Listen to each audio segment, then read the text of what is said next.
Okay, so Don, are we good to play Arkham Horror the card game from Fantasy Flight, in particular the Path to Carcosa?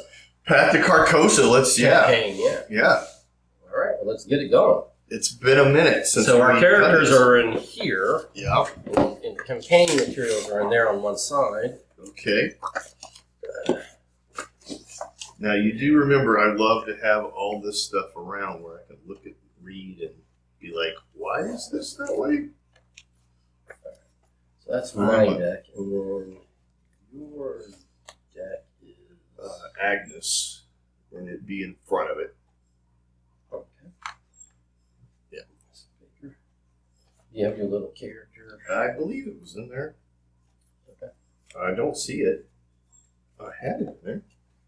I asked because I didn't see it. It was. I was messing around with stuff earlier. Look in that front, in front of the whole thing. There's a very, very front. Yeah. Not seeing it in here.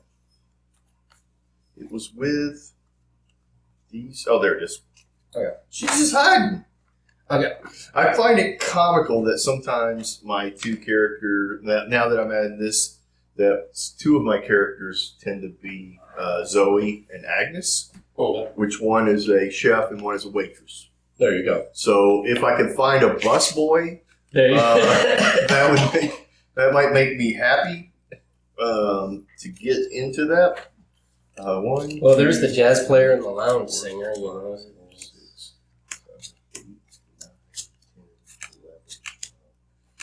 Well, my chick is just a wealthy dilettante.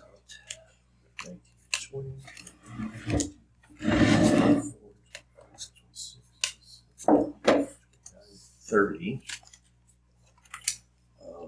31, 32, and then a basic weakness. Have you pulled a basic weakness? I have. Do you want to pull a basic weakness for me? They'll be in the other, right? Yeah.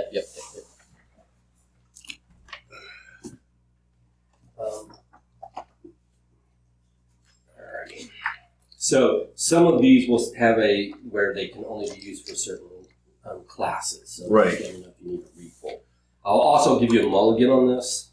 So if you get one that is just going to be devastating to your character build, just mulligan it. Did it come with a new bag? I don't think so. Or we just have 3. I don't think we want the small one, right? Probably not. Here. Just you do it, so it's random. Okay. Okay, this is brand new out of the box. What about that? That is, I don't like it. What is it? Investigator. Oh no, I can't have that one. That one I can. Ooh, that one hurts. Discard all your resources. I'll give you choice of 2. Nah, I got it. I got it. I pulled it. That's what it is. All right. That's how the game goes. All right. That's how the game goes. Okay. Yeah, none of them are great. None of them are It is a punishing game. Okay. All right. Do we want to read the introduction and then do the setup, or do we want to do the campaign setup and then?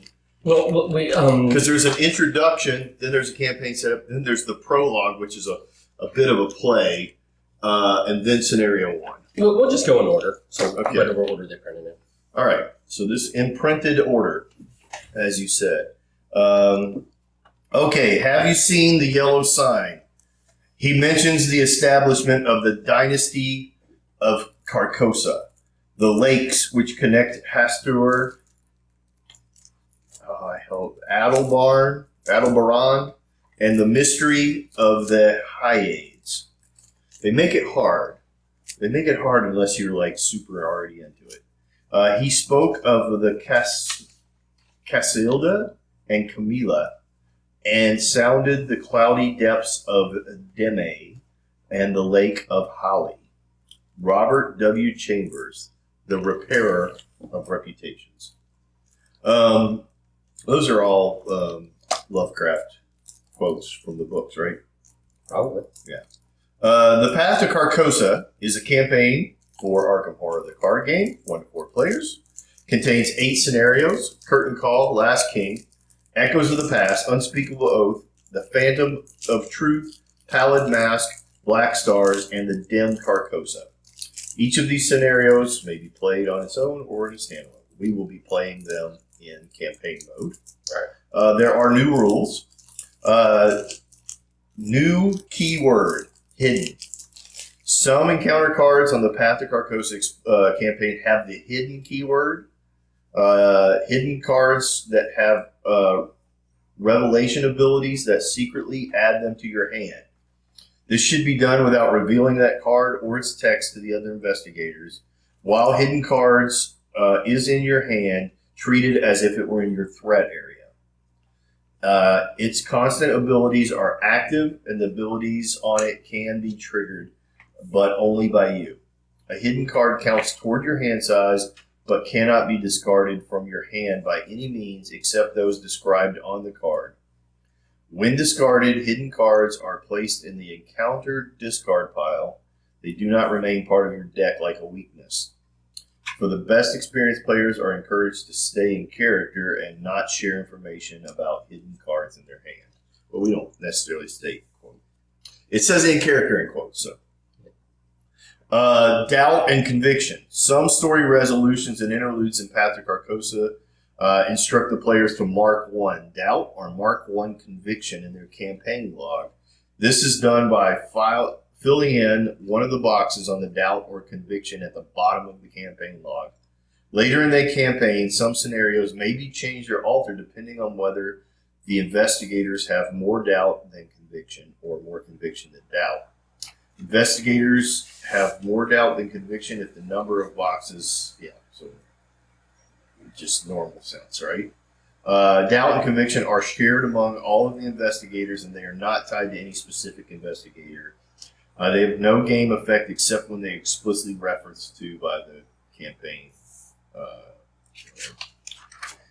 Story cards are a new card type in the Path to Carcosa campaign. These cards serve as an avenue for additional narrative and typically appear as the reverse side of another scenario card. When you are instructed to resolve a story card, simply read the story text and resolve it. Okay, so the thing is I do remember those coming up, and they are on the back of a thing. So we want to be clear not to like flip decks a lot, because I think they're in our event things often, and so you can see it pretty easily by looking at the back of it. Yeah. But that's a new thing. The expansion. All right. Okay, so we've chosen our investigators, and we've done our investigator deck. We're going to do on standard difficulty, right? Yep. So we need to pull out 2 of each of what I'm going to tell you. 1 for you, 1 for me. So we were looking at a +1, 2 zeros.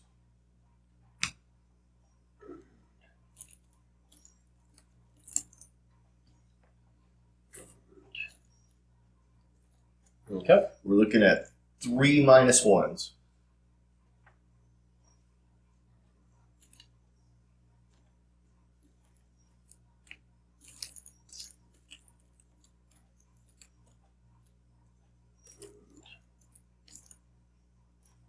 Okay. And 2 -2s.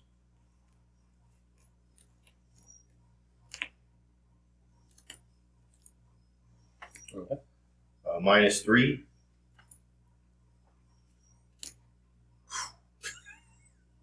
There's one right there. Okay. And -4. Damn. Yeah. This is rough. 3 of the skulls. These guys. Yeah. 3. Okay. 1 each of the red. I don't remember what that one is called. It's the auto fail, right? Yeah. And then the one each of the elder sign. That's it for this beginning. I'm sure it will add more treachery. That is a brutal pull.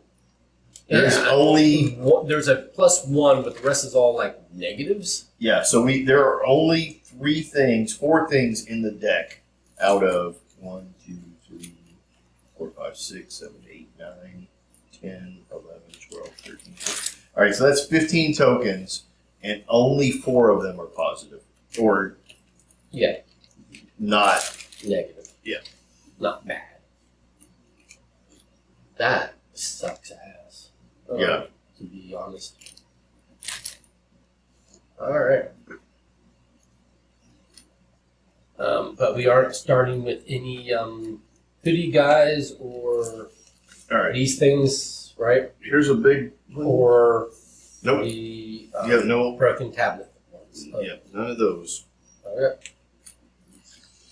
Oh my gosh! All right, I'm gonna put some glue on this +1, so I can get some sandpaper and scuff it up. So you can feel it in the bag. Yep.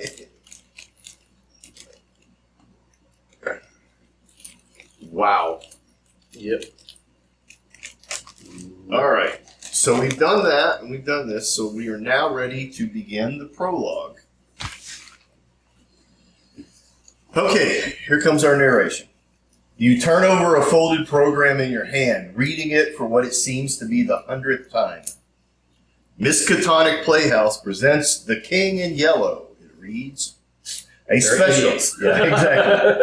special one-night engagement excuse me, at Arkham's very own Ward Theater. An irresistible drama. Drama in 2 acts. Production staged and directed by Nigel Ingram. The cast is a small ensemble with one unattributed credited at the end.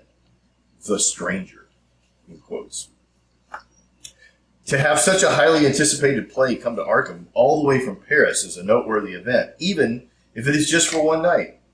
For weeks leading up to the show, it was the talk of the town.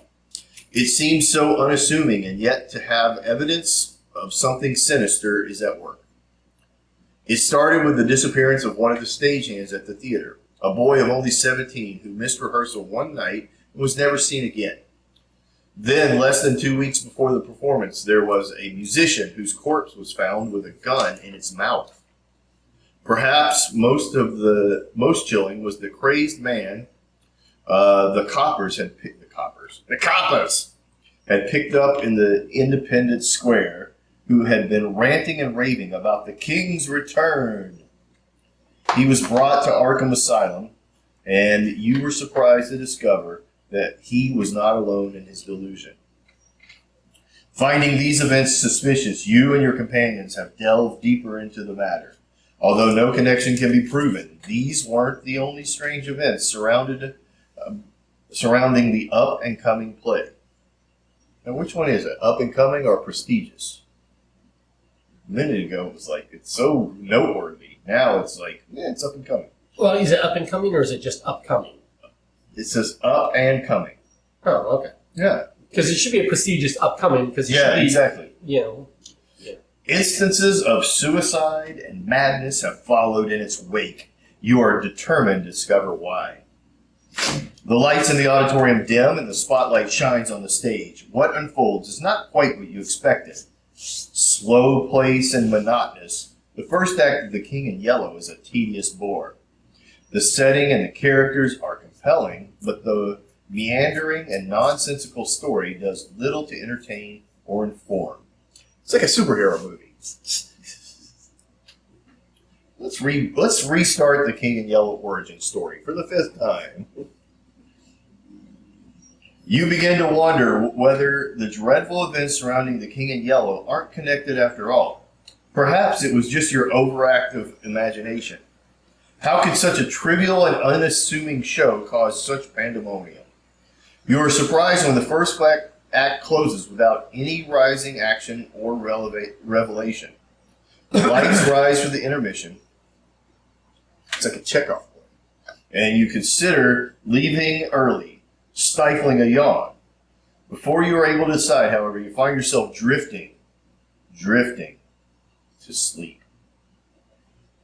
All right, it says if Lola Hayes was chosen as investigator, you have to do this. But we do not have Lola Hayes. We have Agnes. Yep. We don't actually have access to Lola, unfortunately.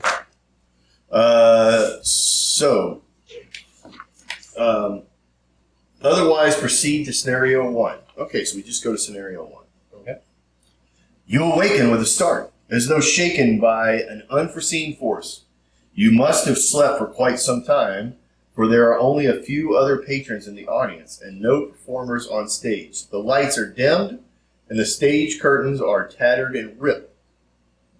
Though you do not remember that being the case during the first act. You wait a moment before you are sure this isn't part of the performance. As you wait, a foul but unrecognizable smell permeates the air. How long have you been asleep? Shaking off your drowsiness, you walk toward one of the seated patrons and ask the time, but he does not respond.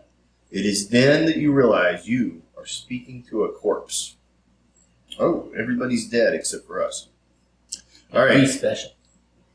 So the setup is gather all the cards from the following encounter sets. Curtain Call, Evil Portents, Delusions, Hauntings, Cult of Yellow Sign, Striking Fear, and Rats. So Striking Fear and Rats are from the original. Everything else. So we are looking for the Curtain Call, which you have here. Yeah.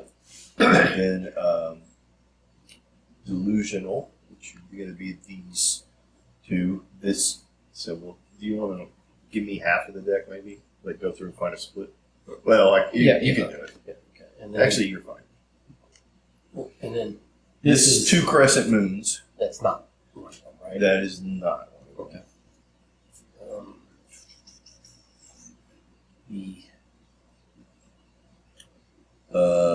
No. Oh, do they have? There you go. Yep. And then this is. Yes. And then there's, after that, there will be a key. Nope. Okay, and then key symbol. Like that. Yes.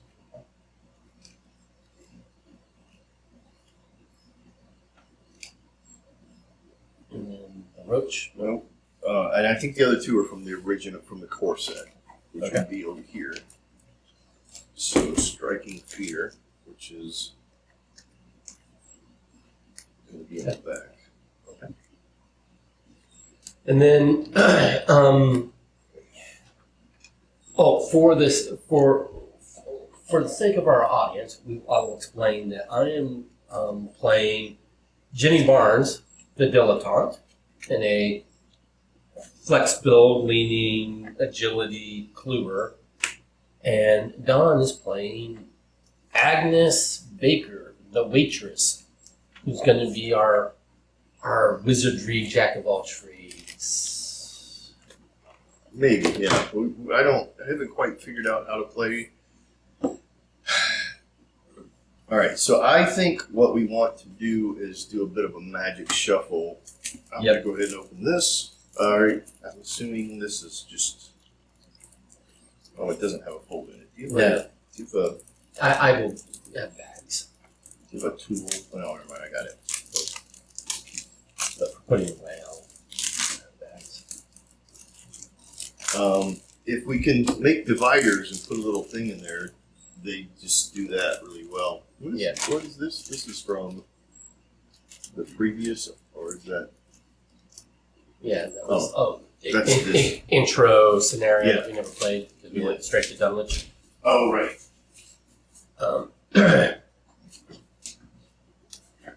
Right. So this is curtain call rules, which is easy standard.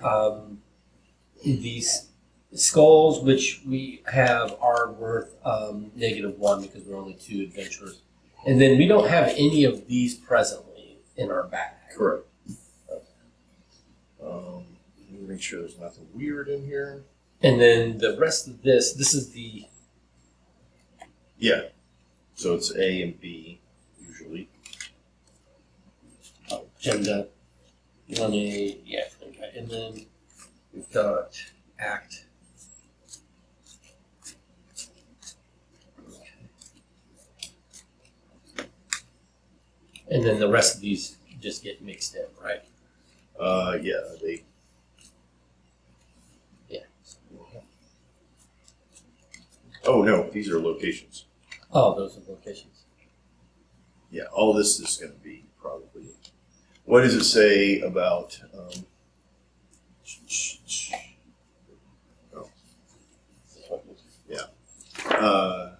Okay. Set the following cards aside and out of play. The Man in the Pallid Mask, which is that. Okay. Royal Emissary. Which is this. Okay. Each copy of Lobby Doorway and each copy of Backstage Doorway. So lobby doorway and backstage doorway are all getting set aside. Put the theater lobby, or put the theater lobby, balcony, and backstage locations into play. So the way that they have it is it goes to you, lobby, theater, backstage, and then above the first one is balcony, like here. Okay. If Lola was chosen, she begins backstage instead. Shuffle the remainder of the encounter decks to build the encounter decks. All right, so that would be that. Okay. So those are the ones that are out. Here's our encounter deck. I think maybe you might want to do a little bit of a shuffle for a minute. Oh, okay. With this. And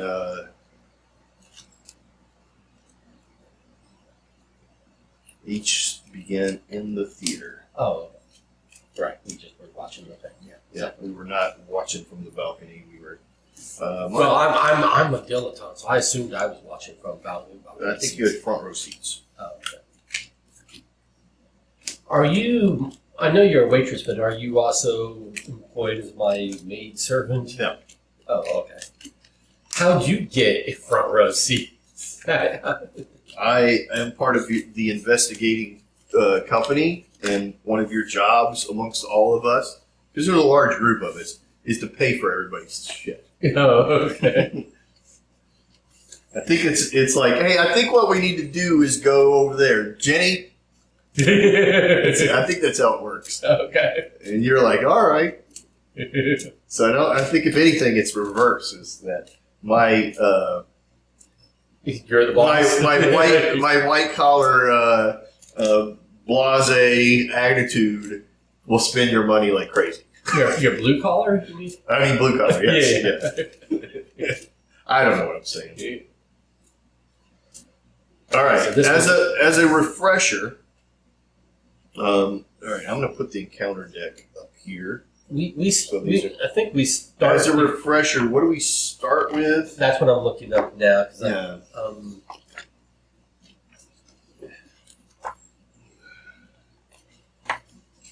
Well, this is rules reference, which is not the same as the. I think it generally has that in there. Yeah, but it's all. Oh, learn to play. Yeah. This is mostly an alphabetical. Yeah, and then so we start with another thing. I don't think so. No. So now set up blah blah blah blah blah.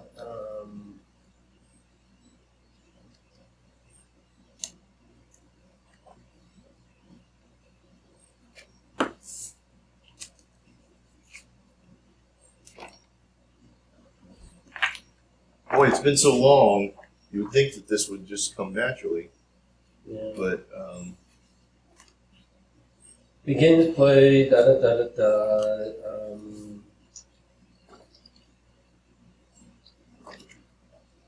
I swear we start with cards and resources. yeah, it's like I know it's like a hand of 5, right? Is the hand? And there's a hand limit, which I think is 8 or something like that. Why did we not already refresh ourselves on this? I don't know. These are all old campaign guides.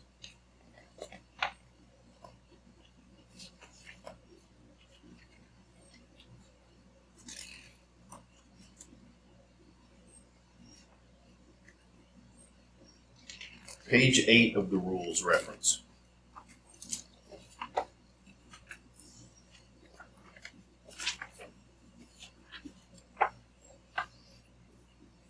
That's deck building.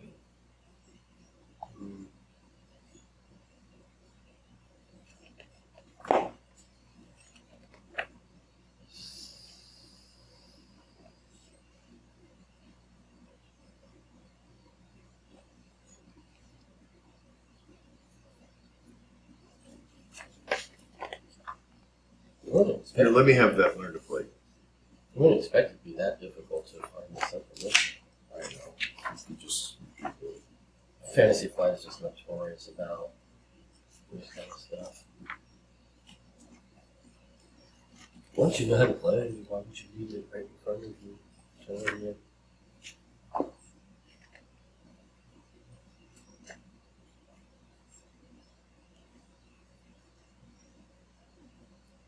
each investigator takes 5 resources from the token pool. Draw an opening hand. Each investigator draws 5 cards from the deck. If a weakness card is drawn anytime during the setup, set it aside. Each player may take a single mulligan and set aside up to 5. Then they draw the equivalent number, setting aside the weakness as normal. Okay. At the end of the step, set asides are shuffled back in. Alrighty. That is the rules. Oh my gosh. Yeah. How ridiculous is that? What is the number 1 basic rule? I don't know. Yep. All right. Sorry.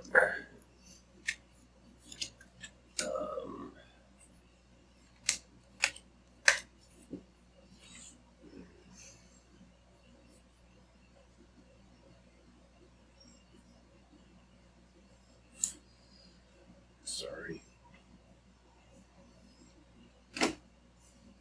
Where's the shroud value? It's not revealed yet. Oh.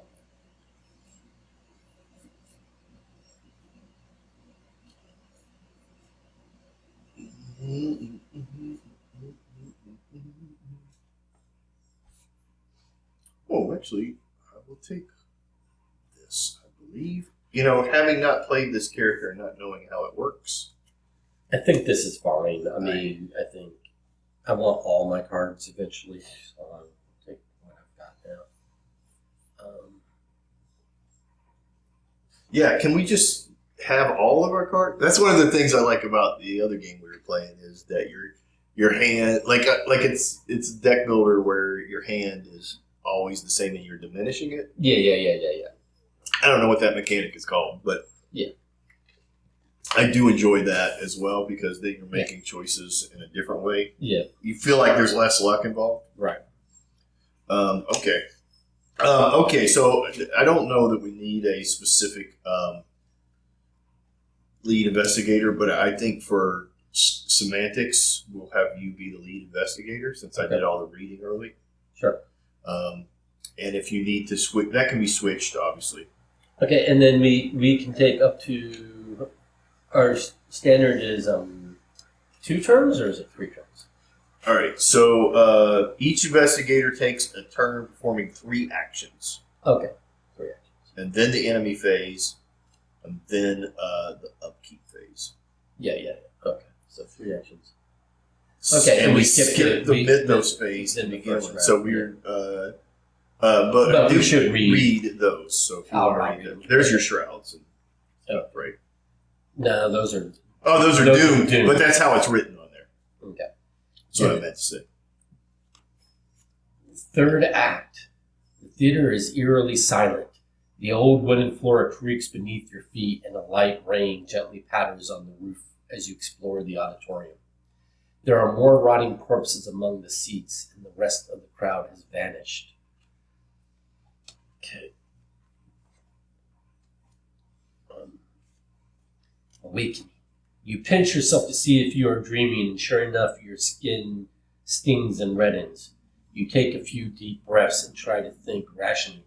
Whatever is going on, you must explore the theater to learn the truth of the matter. Okay. So one of these requires clues to advance, Yeah. and one of these is triggered by doom, right? Is this the one that? Yeah. So this is if it gets 6 doom, it flips, and this is we have to get 6 clues. Because it's 3 per investigator. 3 per investigator. Okay. Right, and the clues may or may not pop up here, and these are the locations that are connected to one another. And we are in the theater, so we can flip it because we are there. Must have been one hell of an intermission. Okay, and then we read it. Okay, it does not have a reveal effect. Good. Has 0 clues though. Right? Yep. Okay. In a shroud of 2. To say that the theater is in disarray would be a profound understatement. The walls and seats, previously polished to a shine, are cracked and caked with dirt. The curtains are tattered and the set is stained with old blood.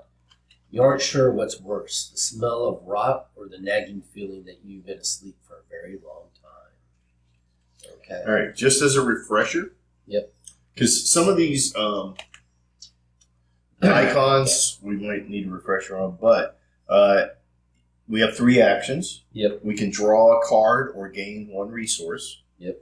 Play an event or an asset from your hand. Yep. Fast cards, which are Yeah. do not count as an action on play. We can activate a fast ability. We can move.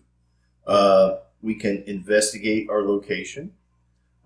Fight or engage an enemy. We move them into our area if we're engaged with them. Yep. Attempt to evade an enemy, which is a skill. That is engaged with us. Yep. Okay. And then the continuing or whatever that symbol was. The tap, yeah. Or the flip, yeah. Exhaust. Yeah. Those card abilities do not cost an action to activate.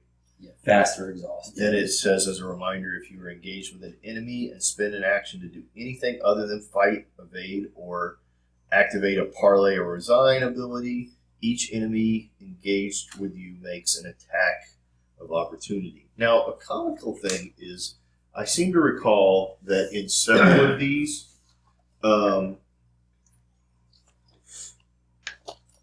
one of the first options is resign. In some of those other campaigns, it was like, there is a dark doorway in front of you.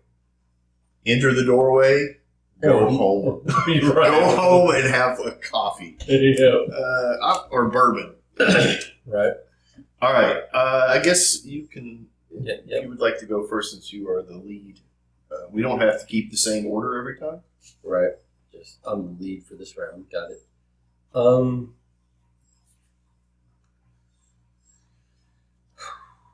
Okay. A phase is what? Each Well, segment. The mythos phase. The Okay. Yeah. So that's important because my action, by the way, is after 1 or more horrors placed on Agnes, deal 1 damage to an enemy at your location, limit once per phase. Okay.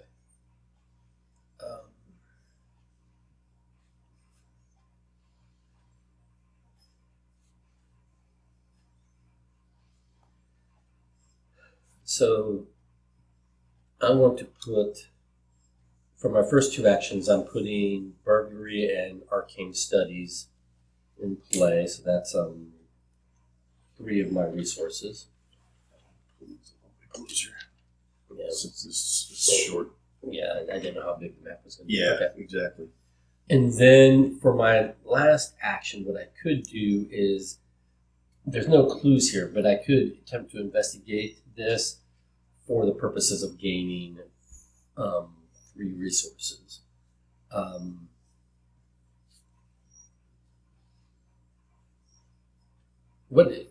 Is our hand limit 5 or is our hand limit 8? I think the limit is 8.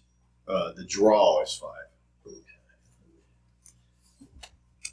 Okay. you want to look that up, I'll just. Hand size 25, and I think it's on here.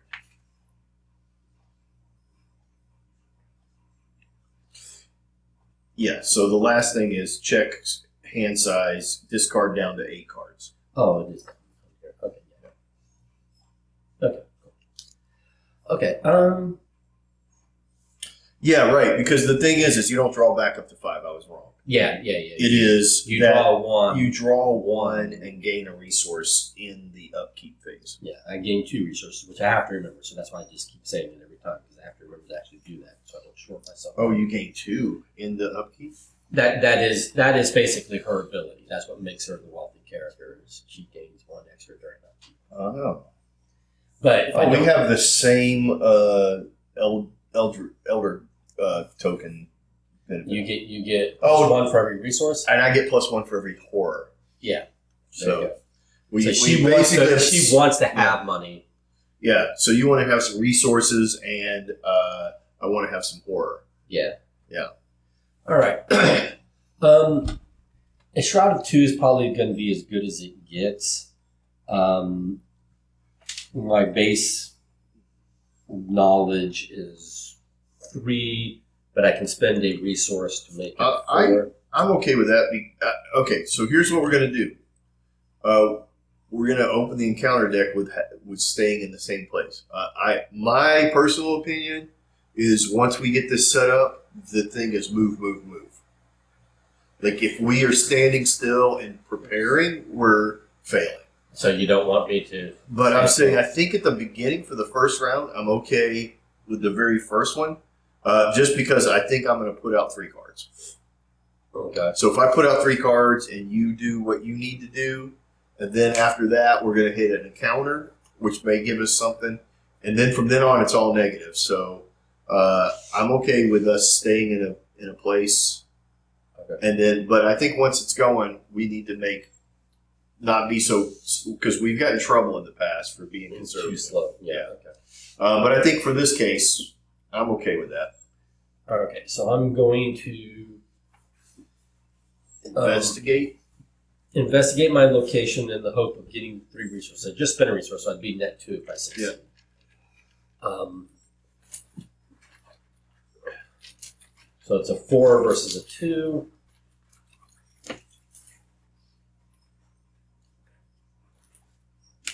It's a -1. That's still a success. So I get 3 of these. And I've used my burglary ability. I made it pay for itself. Okay. And you succeed, but get no token. Correct. You get no clues. Right. All right. All right. So my turn. Yep. I am going to, I believe that's what I want. Let's see here.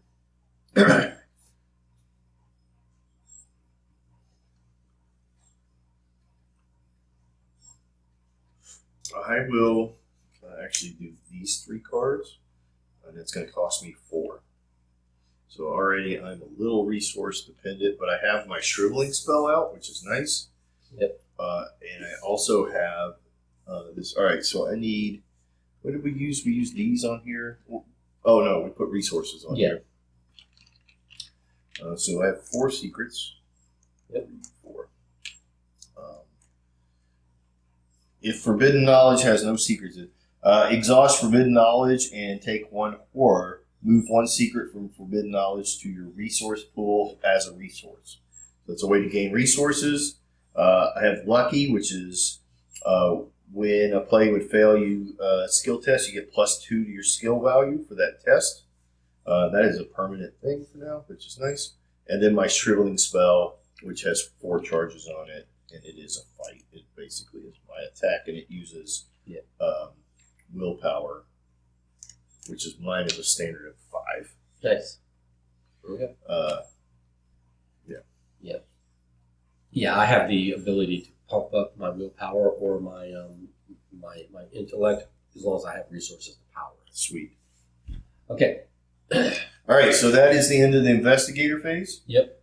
Enemies there we have no enemies. Each engaged enemy attacks. Okay, so all right. Okay. Reset actions. Yep. Ready all exhausted cards. Each investigator draws 1 card and gains 1 resource. Okay, so I draw a card and 2 resources. Nice. And I can't remember, can we give each other resources, or we can't give resources? No, I don't think so. We can trade. No, we can't trade anything. I don't think so. Yeah. Clues. We can trade clues? We can, no. No. Maybe we can trade clues. I can't. I'll look it up, but I'm pretty sure it's probably not. Okay. And then I think that things are generally per investigator and things like that, so I don't think. Yeah. All right, and now we are on to the mythos phase, right? That is correct. So now we begin phase 1, which is the mythos phase. So place 1 doom, advance the agenda if the doom threshold has been satisfied. All right, each investigator draws 1 card from the top of the encounter deck. Starting with lead investigator, so that's me. And we need to remember it. Yeah, we have to take it, and it may go into your hand. Or If it's hidden or something, yeah.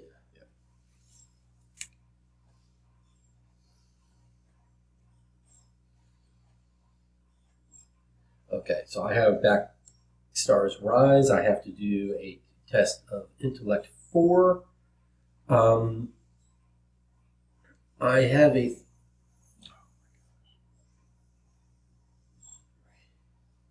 fail may place 1 doom on the current agenda for each one. So I will spend 3 resources to pump this to a 6 intellect. Easy come, easy go on the resources.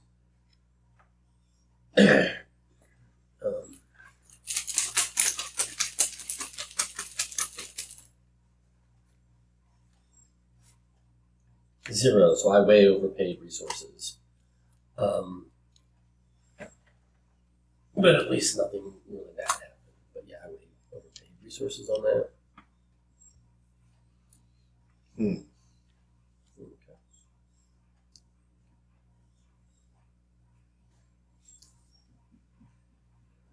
And then what's yours? Oh, probably in your hand. It is. Yeah, got It is telling me that I don't know how to play my cards. Got it. Because I already could have benefited from a better choice.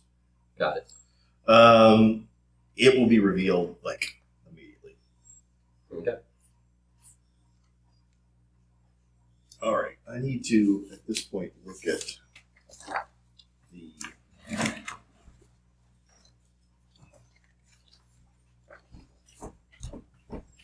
This page. That's the.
All right.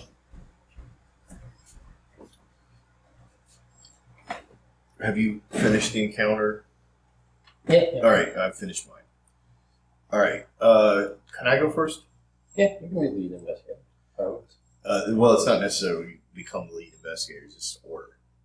Lead investigator is always the same person unless we switch it, which we have to declare. Lead investigator gets to break any ties, but also there are things that say the lead investigator, blah, blah, blah. Okay. So unless we switch that because you're taking abuse or it's to our advantage, the only thing that means in the game at all is I might get targeted more. You might have there may be something that says lead investigator, and there may be.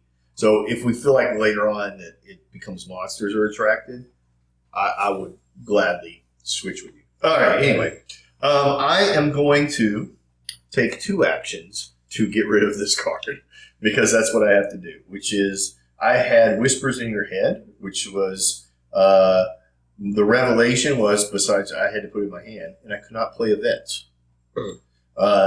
Discard Whispers in Your Head with 2 actions. Okay, so the thing about this that needs to be known is that I guess what needs to happen through this thing is that we need to simultaneously take our cards in case that happens again. Because if that was an event, like if you would have triggered an event, I wouldn't be able to participate in it. But I don't think there are events. There's treacheries. Events are in our own decks. Oh, yeah.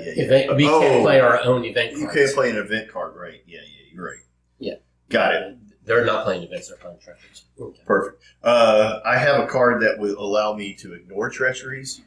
It cost me horror, but that was what I did get. All right, so then I have 1 action left. So the question is, do we want to go somewhere and then you follow, or do we want, I'm assuming we're going to go somewhere. So for me to be with you. Yeah, so where do you think it would be? We need to gather 6 clues. So these locations need to open up, right? Right. So we know that we've set aside like a backstage and a front and lobby doorway. So probably either one of these will lead to places here. And we cannot go to the balcony. We can't? No. No, we cannot. So I would say let's go toward the lobby in case we want to go to the balcony. Okay. This will allow us to go back to here or out to the wherever. Oh. So I think it's going to be the same thing. This one's going to open up the back door and here. So this one gives us 2 ways out, and this gives us 1 way out. Okay. Let's go to the lobby. So I'm going to go to the lobby. Through the tall glass doors leading into the lobby, you can see the room isn't nearly as dilapidated as the auditorium. Signs promoting the King of the Yellow taunt you from inside. Force, when the lobby is revealed, put 2 of the set-aside lobby door locations into play at random. There's only, how many are there? 3. Oh. For 2 actions, you may draw 3 cards. And there is 1 clue at this location. Okay. There are, so those, ooh.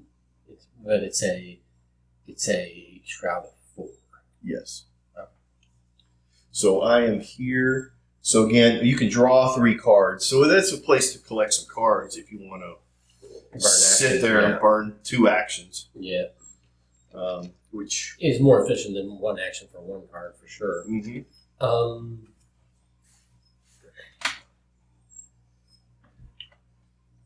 Can I pick up that clue as is? That's a Shroud of 4, so I'm guessing it would be difficult. What I need is... Yeah, I don't have any of my clues.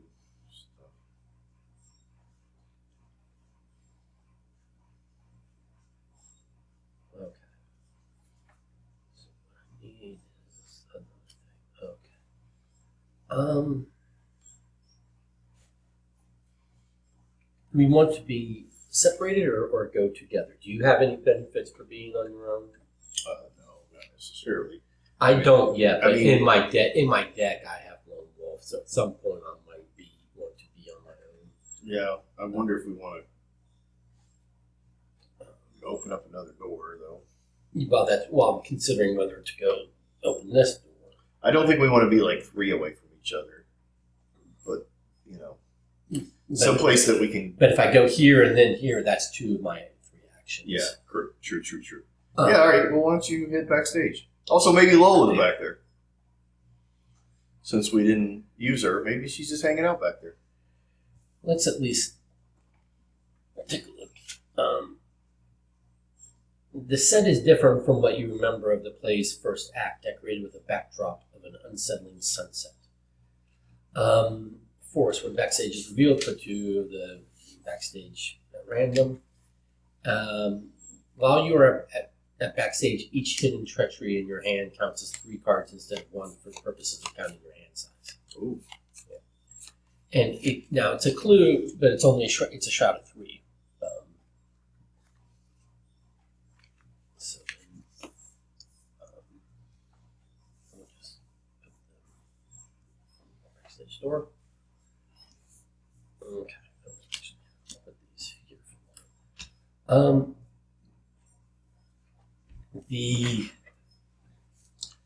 Now, both of these on either one of these, both of these locations are connected to here, even though they're different. Right.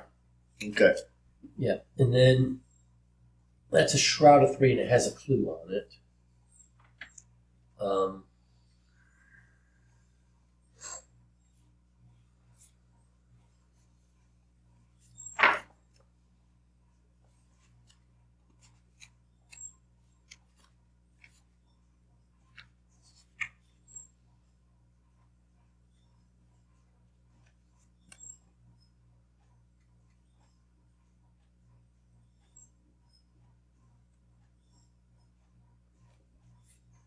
I'm going to play Emergency Cash, which gives me 3 resources.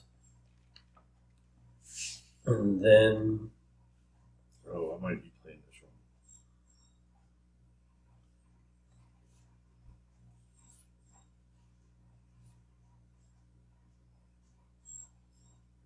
one. Oh, I did this wrong. What? This was an event. Yeah. You play it from your hand.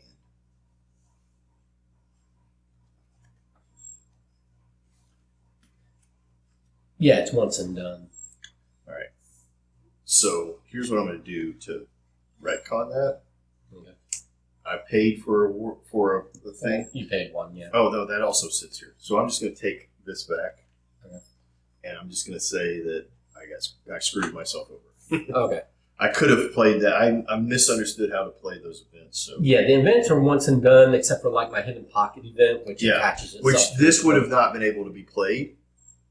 Yeah. Because of that.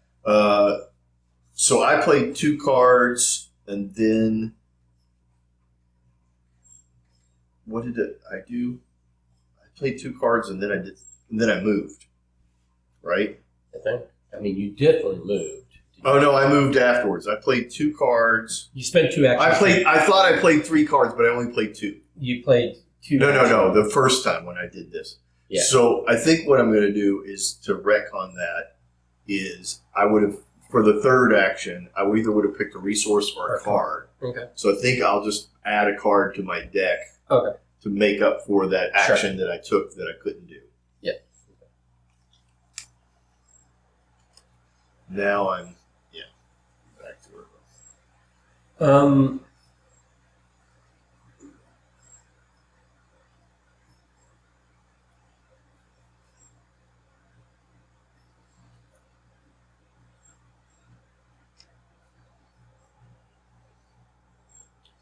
All right, so that means I need to remember that I need. I'm going to spend 3 on my trench coat. I could have investigated, but anyway. I know, we're going too slow. No, you're fine. All right.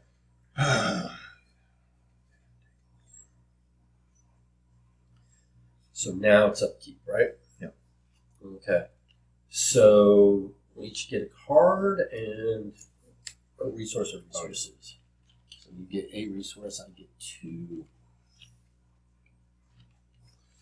Okay.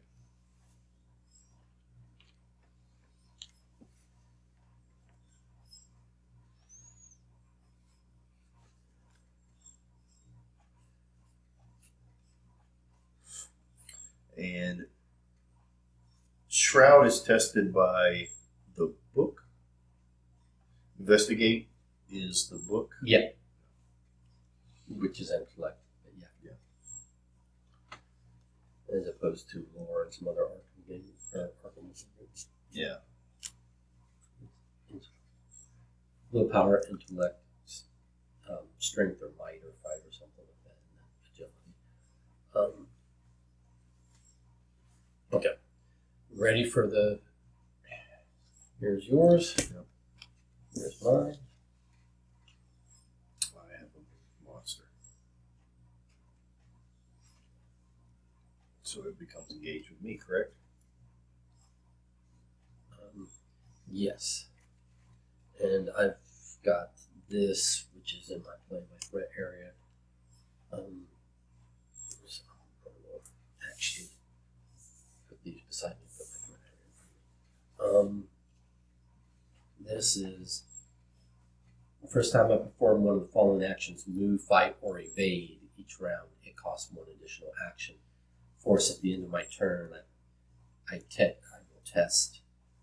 I can't get rid of it until the end of my next turn, which I will test willpower 3, and if I succeed, I can just discard it. Until then, I can't move, fight, or evade without spending an action. Well, you haven't taken your turn yet, so you can, at the end of your turn. Well, yeah, this is Mythos. I'm just saying for the duration of my turn. I will be under that effect. So at the end of the investigator phase, you can do it. Yeah. Okay. All right. Well, still a round 1 version so far. I have rats that have engaged with me. They are a hunter. They are very low kind of thing. And they won't fight until the enemy phase. Correct. So, But I could fight them, yeah, okay. which I'm likely to do. I'm likely to go ahead and just knock them out so that they don't have an enemy phase. Right. Because they only have a strength of 1. Yep. And a hit point of 1. I don't remember what they call that, but And for this turn, I can just stay where I am and investigate because it doesn't prevent me from investigating. do you want to go first? Do you want?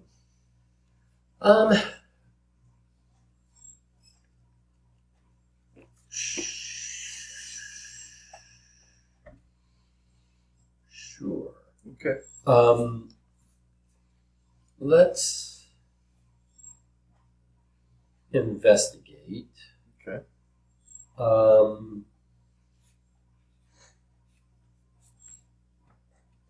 And that's a shroud with 3.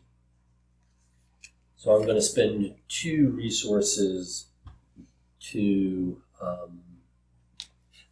How are we communicating? Are we just shouting? Yeah. You're like in one. And I'm out in the lobby and going, I got some rats up here. And I'm like, I don't give a shit. I'm terrified. I'm frozen in fear. What? I can't move. I can't come out. I don't like rats. I'm not going to come out there. I'm frozen in fear, but I'll investigate. I'm frozen in fear. I'll look around. But I'll look around. I'll look around. You found some rats. I'm frozen in fear. I can't leave the room, but I can thoroughly search the room. That's how my fear works. Okay. And I can't run away from any monsters. I can't evade anything. I'm not. Rats. Ugh. Okay. So now I draw a token from the bag. I'm pulling a 6 versus a 3. Look at that. That's like deep. No, I'm pulling a 5 versus a 3. This is the kind of bag that a sorceress would definitely. A waitress sorceress. Okay, Hey! I overpaid yet again. Nice, though. Hey. Also, cycling your deck is not disadvantage. And we just have to have them. We don't allocate them to there, right? Right, correct. Okay. Is it an action to spend them on that? Okay. No. These are automatic things. Once Are you sure? you meet the threshold, you can double check, but Okay. But that was my first action. So then for my second action,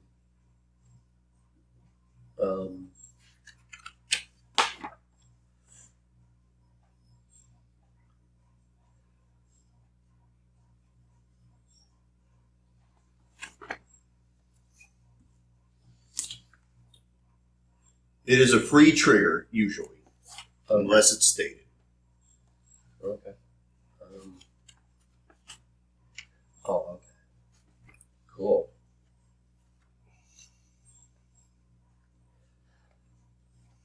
Okay, it is. Well, then I don't need that at the moment.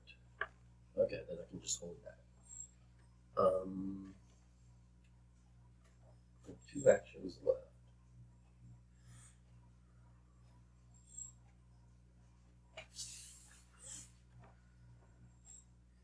I'm gonna draw a card. Not what I'm looking for at the moment. And do I move? No, I can't move. What is it? You can't move, or it costs you 2 actions. It would cost me 2 actions, so I have 1 action left, so I can't Yeah. move it anymore. So I will draw another card. Yeah, since you get 2 resources, that is a good reason to like. Yeah, spend my actions on cards. rather Yeah. than resources. Okay. All right, that's your thing. Well, and then at the end of my turn is when I do this test. Yeah. So I'm at a base 3. So if that makes that 5, right? Yep. Okay. And don't forget, you can use any card for its resources. Yeah. So if you have doubles. Oh, what's this? That's -1, so I still succeed. Because I was 5 versus 3. Ooh, that's hard for me. It is -3 if you have 3 or more horror on you. Oh, I thought it was based upon the number of players. No. No, okay. In this case, it is -1 or -3 if you have 3 or more horror. Yeah. And I intend to carry horror. Oh, okay. So I have some things that if I pull those cards, if I pull an Elder token out, Yeah. I can get some bonuses. So I'm going to have to put those in play to mitigate. Yep. And the thing is we're not there yet, but the other Elder tokens are if you -4 if your location has at least 1 horror on it, take 1 horror from that pool. If your location has no horror on it, place 1 horror on it instead. So the horror. Well, we have none of these tokens. I know, but I'm saying once those tokens start coming in, Yeah. we need to know that. All right. They're going to come in during this scenario. All right, so I have to either fight or evade this rat swarm. So Okay. I will fight. Okay. I'm going to spend a charge. And I think I can commit skills to your test, but only if I'm in your location. Is that Correct. Yeah. Okay. I'm going to. Okay, so I'm going to, as an action, spend 1 charge to fight. This attack uses willpower instead of strength and deals +1 damage. All right. So I'm using my shriveling spell. Okay. Oh, I get a +1 for every horror. So that doesn't. So it's basically a 0 for me. So that's a 5. And it deals +1 damage, which doesn't matter. These are dead. Okay.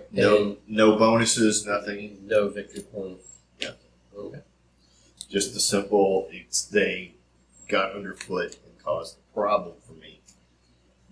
And that was your. Which action number was that? That was 1. Okay.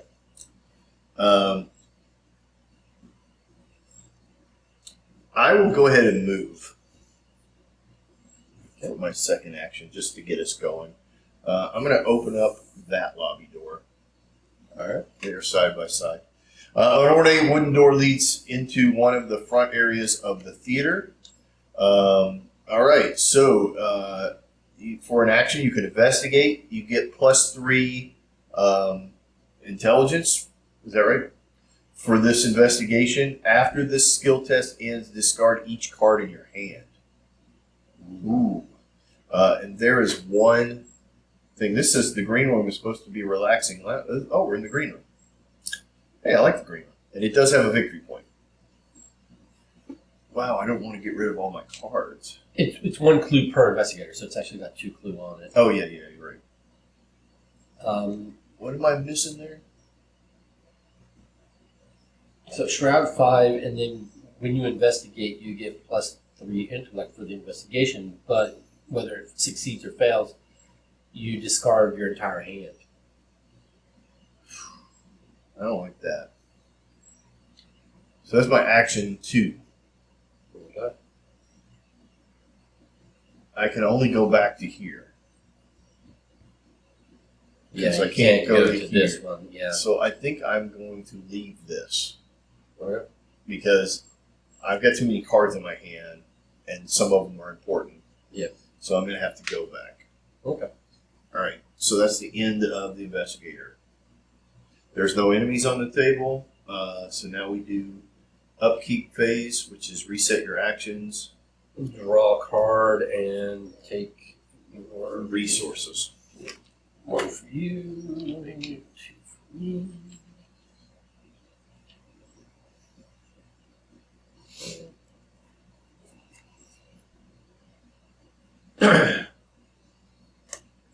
Okay.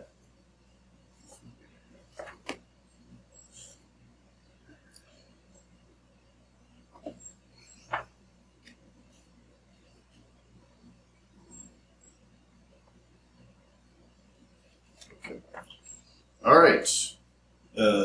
Mythos phase, right? Yep. Place of Doom. Oh, I don't think we placed the Doom last time. All right. All right. We're halfway to our Doom, so we're going to trigger that event.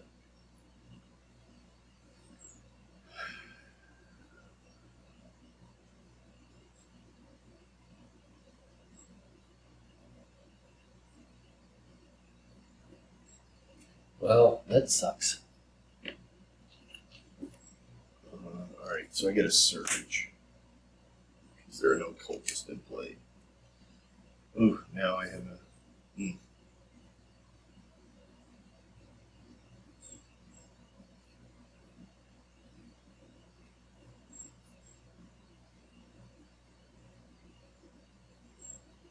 Well, that's weird. Okay. This is a poltergeist. I can do a parlay test to attempt to test the intellect, to attempt to banish the geist. If you succeed, deal it 1 damage. So I guess banish means that it just is, in essence, evade. It's just an alternate way to do a damage. Yeah, but I think...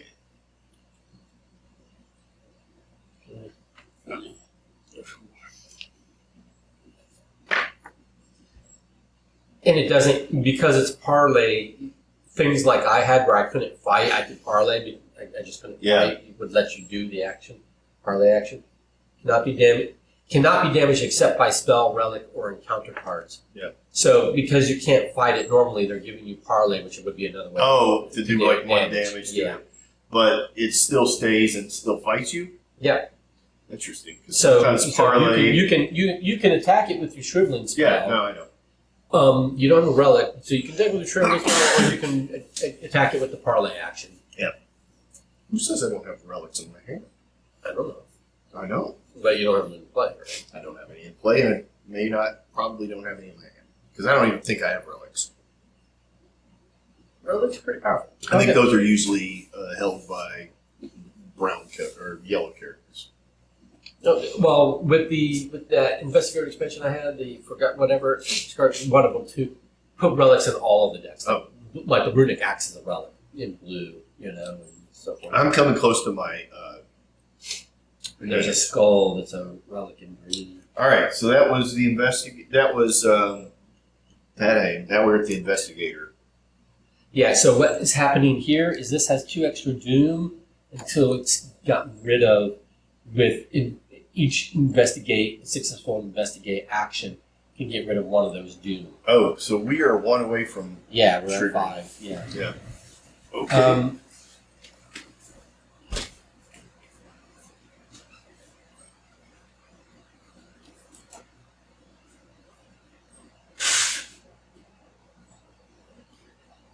So the question is, do I prioritize getting rid of those doom because, well, once we trigger, don't we clear all doom from all cards?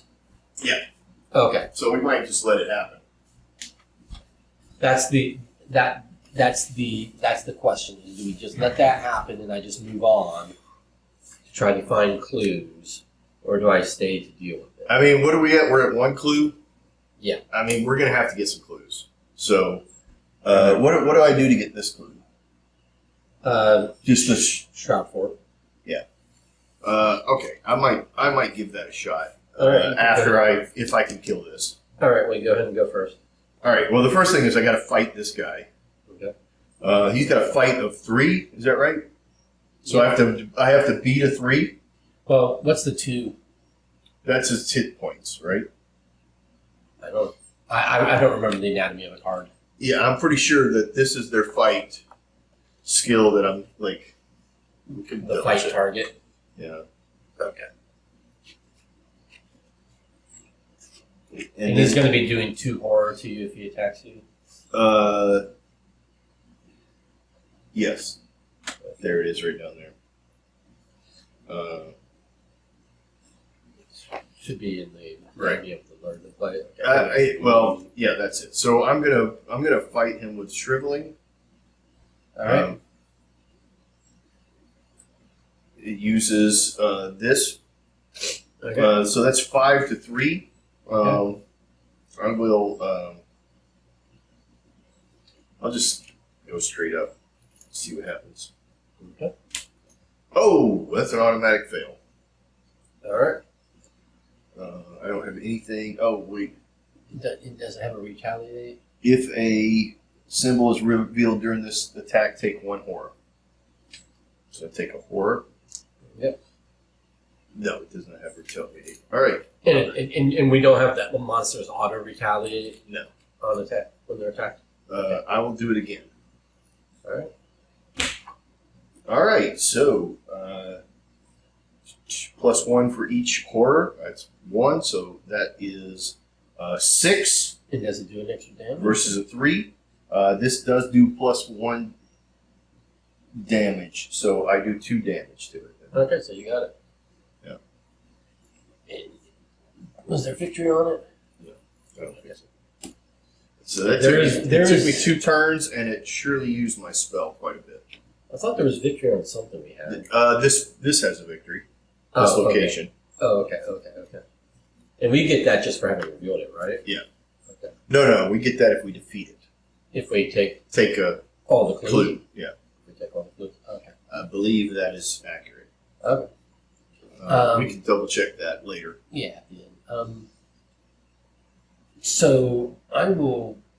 I have 1 more action. Oh, I'm sorry. Go ahead. And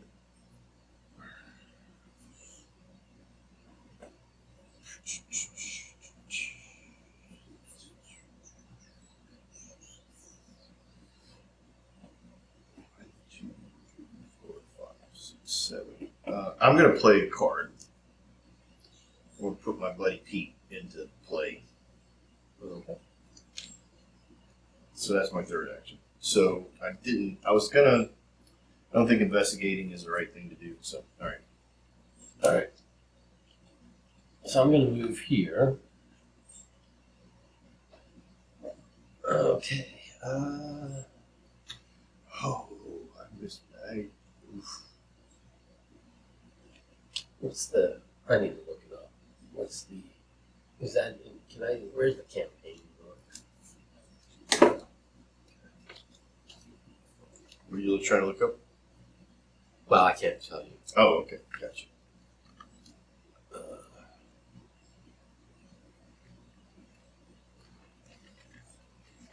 It's got a hidden keyword. I can't tell you what it has. You can't tell me the keyword? No. Okay. I mean, I don't know that I can.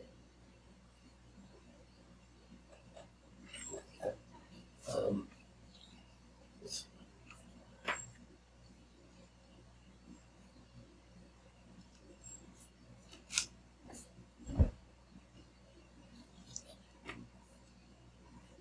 So we need to go to Google.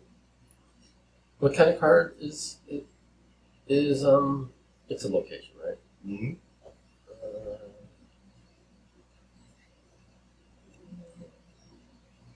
It doesn't feel like a location should be something that. I mean, okay, it has the keyword private, and I don't know what that means. I don't know if that means I can't discuss. I don't think that's accurate. I think it is something different. Oh.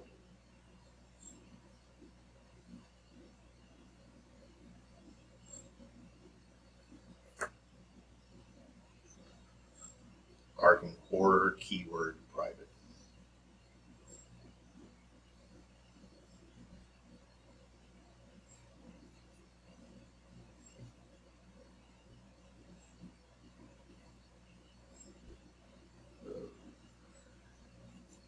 By itself, the word private does nothing. It is a thematic tag for the location. Okay.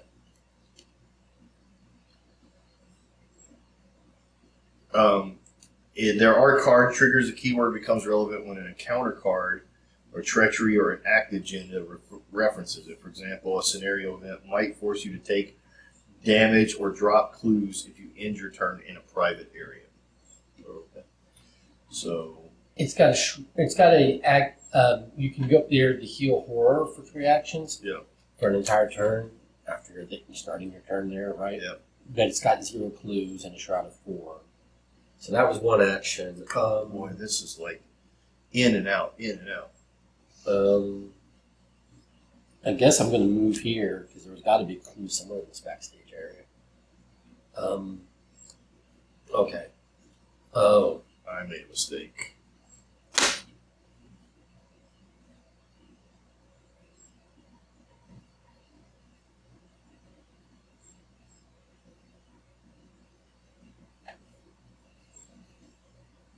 Okay.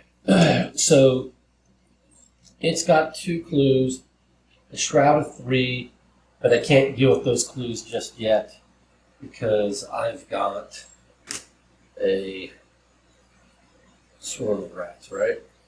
That's in the encounter deck. Oh, we got one already. In the discard, yeah. So, all right, engage with me, and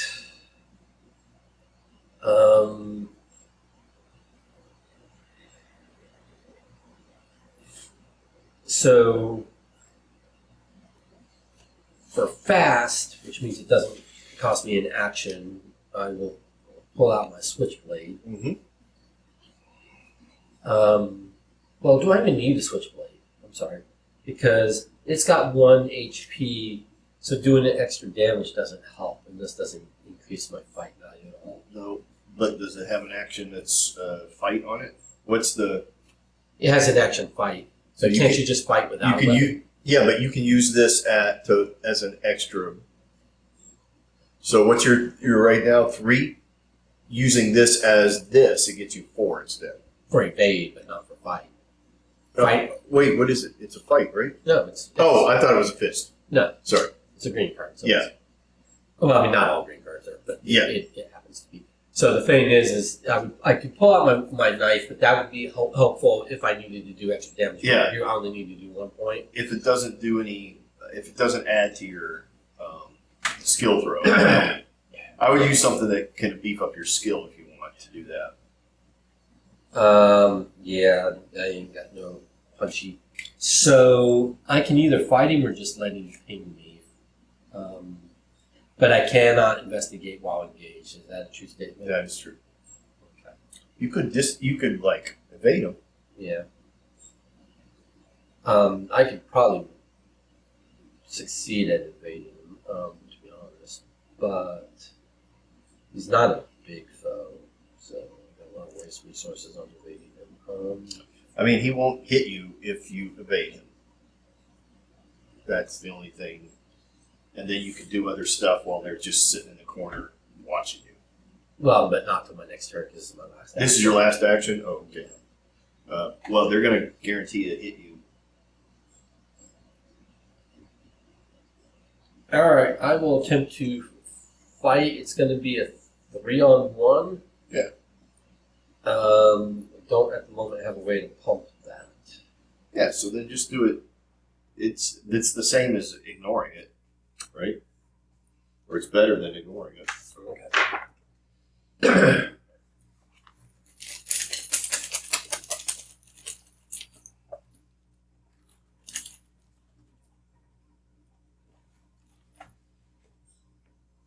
And that's a -1, which is still 2 versus 1, so I still eliminate said rats. There you go, see? Okay. Right, and we're going to trigger them. Yep. Did I go? Yeah, I went. Yep. So we put out another. Do we need to look up the rule whether these do get cleared or not? Double check just to be sure, but I feel like 9.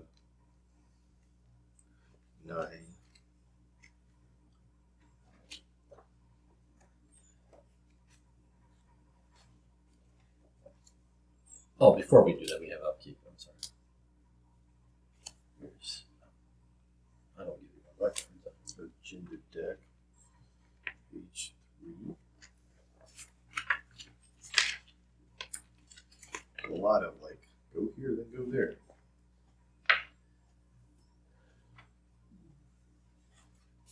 So it's like agenda advance, right? All right. Yeah. If the agenda deck is advancing, remove all doom from each card in play. Okay. I mean, that makes sense because that, in essence, is what triggers. Okay, then I'm just going to get rid of it because it has no more effect. Okay. Right? Unless something else says if Spires of Carcosa is attached. Yeah, just leave it for that. Yeah. Okay. So then, but we are not there yet because you have to draw a card for your. Oh yeah. I gave you your resource. Okay. But you draw your card and then you have to maybe discard down to 8 if you've got. I'm at 7. Okay. I'm at 6. Okay. If there is no doom attached location, then discard it. Yeah. All right, and then now we reveal one of these we read this. Yes. Okay.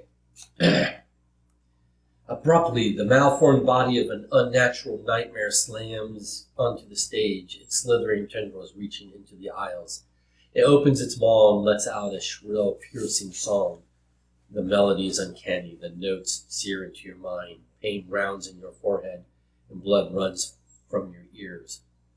Search all set-aside cards and the victory display for the royal emissary enemy and spawn it in the theater. The set-aside cards. Yeah. Royal emissary, and he's in the theater. And he's a monster. He's elite. His prey is the lowest willpower. That's probably me. Yeah. And then force at the end of the enemy phase, each investigator at royal emissary's location or a connecting location takes 1 to 4. So he's not there yet, but he will get to backstage. Or does he move? He's not hunter, so does he move? No. He is a hunter. He is massive hunter, and he has retaliate. Oh, where's all that? Underneath it. Oh, okay. I forget what massive means. At the end of the enemy's phase, each investigator or a connecting location. Or a connecting location. Yeah. So it is going to move closer to you, and you're going to take a horror. Okay. Well, but you won't be engaged. Nope. And what's yours do? That wasn't it. That was just this. That was just the agenda. Oh, sorry. Now we got to do an encounter deck. And then this Goes up underneath. And this says, Encore, the creature's song echoes relentlessly throughout the halls of the theater. The melody repeats again and again, yet somehow never the same note twice. Forced, after Royal Emissaries added to the victory display, remove all Doom from play and reset the agenda deck to Agenda 1A. Oh. Then place 3 Doom on that agenda. Okay. So he can just keep recycling. That's actually not too terrible for us. But it is... Okay.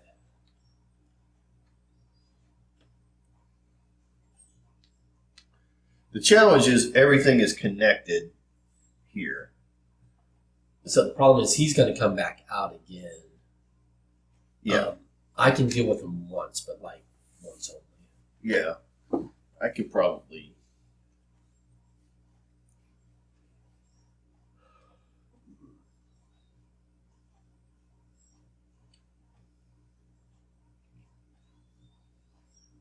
Okay.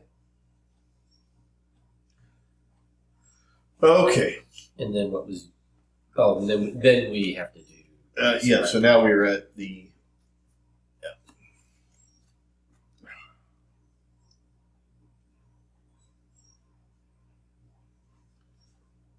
Oh, this becomes Surge.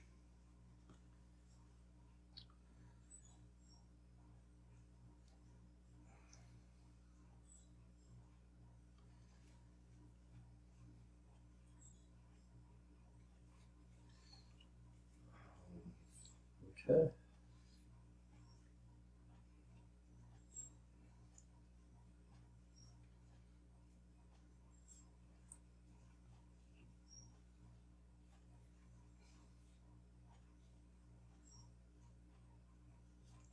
I gotta do a test for brains. Do I need to add anything to it? 3, 5, 2. I wish they had a thing that showed us what we put in there.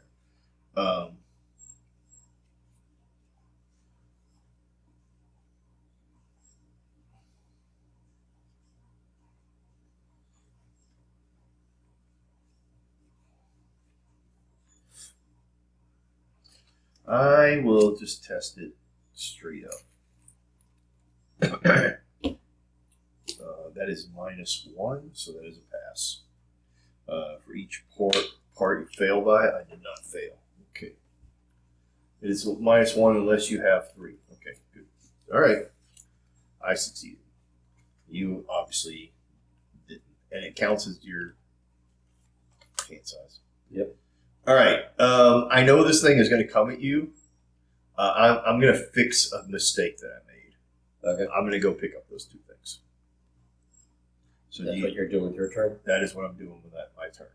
Do Okay. you want to go first, or do you want to see what you do in case there's an emergency and I need to change that? It will do this. It'll take me an action to get here, an action to take these, and an action to move back. Right. So now this guy, when it gets to the enemy phase, he's going to move here, right? Correct. And then... You will take a horror because he's not where you are. So he's not attacking me. He's adjacent to where I'm at. So if you can take the horror for now, it's not a big deal. But then he's going to come and attack. Yeah, but by that time, I will be in a little bit of a position where I can come in. I'm less than 2 away at that point, I believe, right? So the next time he will move here, and I'm here. So that's 1, 2, oh, that's 3 steps. Shoot. Yeah. You could take, you could split these 2 damage. You can take that damage too. Put 1 there and 1 on you, and you're down. Yeah. You're at 6 and 7. Like that's characters start at 6 and 7. Yeah. And do you have ways to heal yourself? In my deck. Yeah. But, yeah. Okay. So I'm not saying you have to do it, but I'm telling you, even if it takes another round, I can get to you before it gets too bad. Okay. And I'll be able to help you. If you help me, it will hurt you. But that's all right, because it won't hurt me that much. No. It will hurt you. Okay. Unless you can somehow get rid of that before. How much tabletop are we allowed to do? Just a little. I mean, you can't be specific about things. Oh, I can't say that We can be specific, but you could say, "Hey, don't come near me," because I can throw a thing that goes boom. Yeah, I get you. So, yeah. All right, I'm still gonna go do what I've said. Do you want me to go first, so that you Go can ahead. see? All right, good. So my first action is I'm going to move into the green room. My second action is I'm going to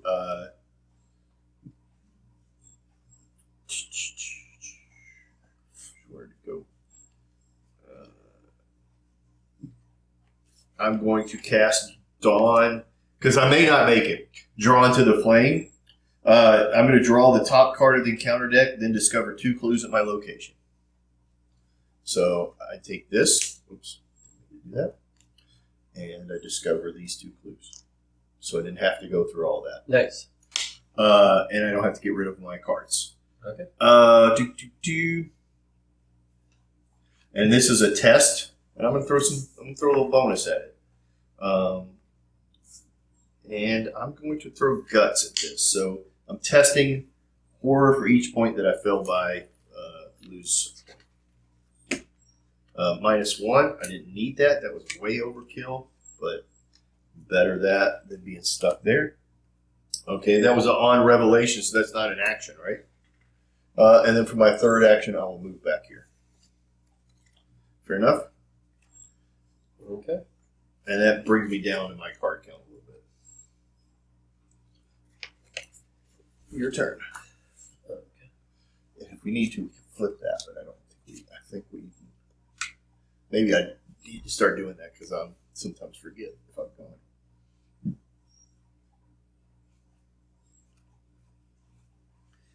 Alrighty, so we're at 3 of 6, but this won't end this in the scenario. No. That'll just moves us to the next act. Yeah, that's We're going to get more clues after that. Yes. Okay. Well, likely. Yeah. I mean, there's a whole bunch of cards here. But we don't know. Sometimes these are like, choose this or that. Or Yeah. if you succeed early, you don't get the bad stuff that comes later. Yeah. There's no way that this thing is like, hey, you did good on the first 10 minutes, Yeah. or first half hour. Yeah. I will sit here and attempt to set myself up for. Oh, I've got to deal with this. Shit, that's right.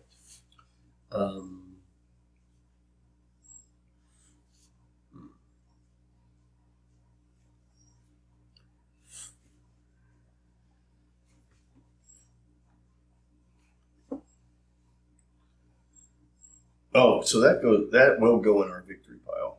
Yeah. That's what I looked that up. You did? It's the locations with no clues on them that we get count. Yes. Yeah. And defeated enemies. But he keeps coming back out of our victory display. So if he's not defeated, if he's in an undefeated state with me, and we don't get the victory points.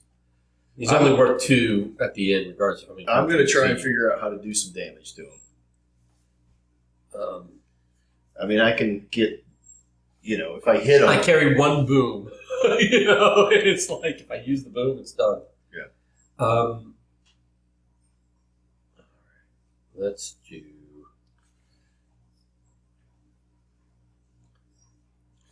The biggest thing is I need to start cycling through this deck.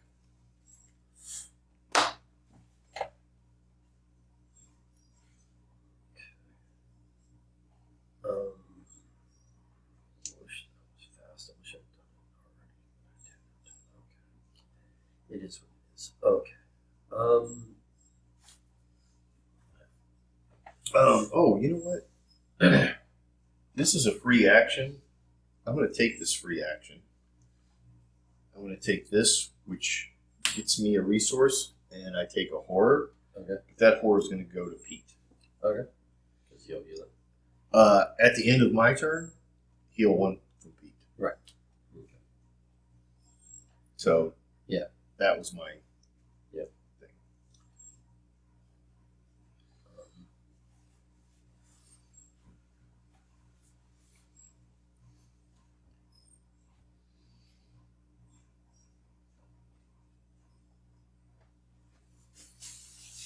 Oh, Petey. I'm spending 2 actions to get rid of this. Okay. And then my last action is either to investigate or to set myself up to investigate. That's what I'm trying to decide. Okay. I'm going to go ahead and set myself up to investigate.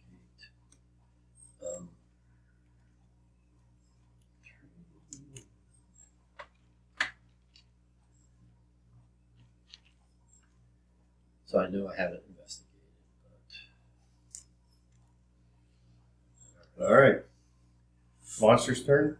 but no. Oh.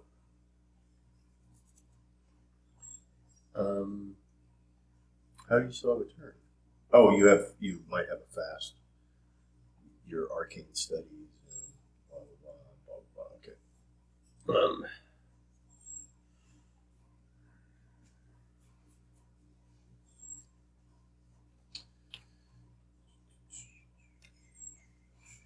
Alrighty, yeah, enemy phase.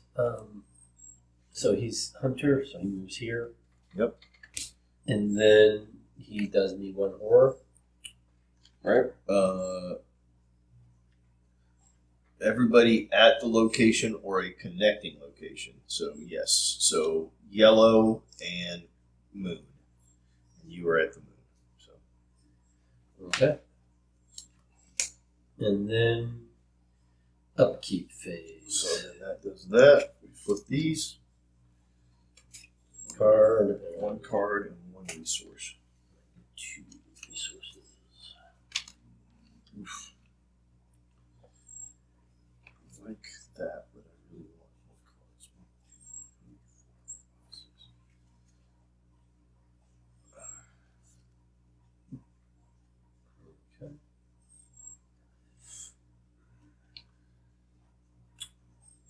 All right. Untap. And we now put a doom on the. Okay. And then each of us take an encounter card. Ugh, rats again.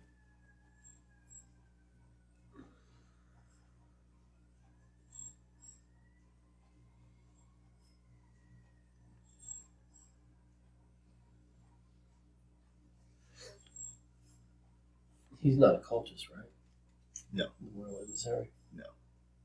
He does not have that cute monster. Yep. No, occultist is pretty. I don't really remember there being a cultist, but maybe they're in one of those things. Gain surge, so I guess I have to do that. Yeah, there's a few of those.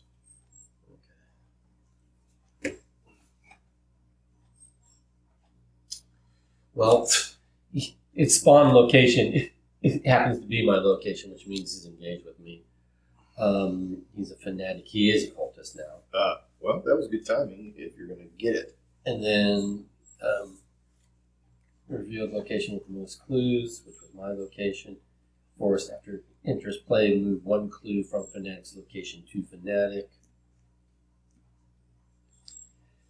Force when you defeat fanatic, take control of all of its clues. Okay. There we go. I'm about to have some monsters up, or some foes up on my ass. All right. I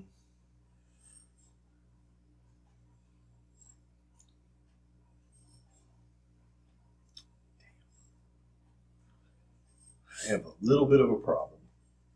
Okay. think I can only do it one way. Okay. I think I'm going to have to use this card so that I can reload this card, basically.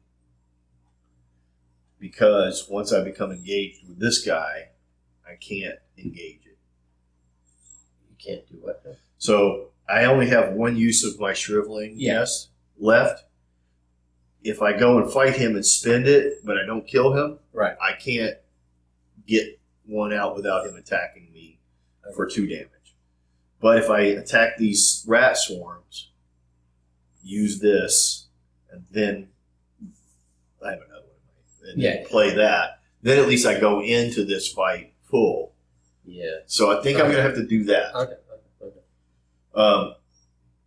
You want to go?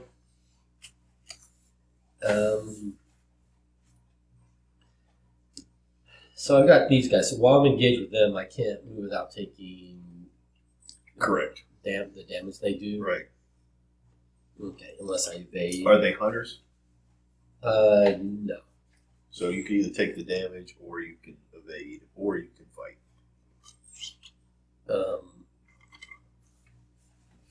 But I can't event. I can't ignore them to play an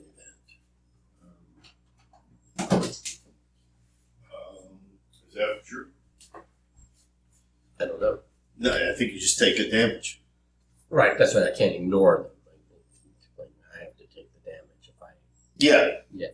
You would take the damage. Okay. And what is it? 1? It's Yeah. 1 damage. Yeah.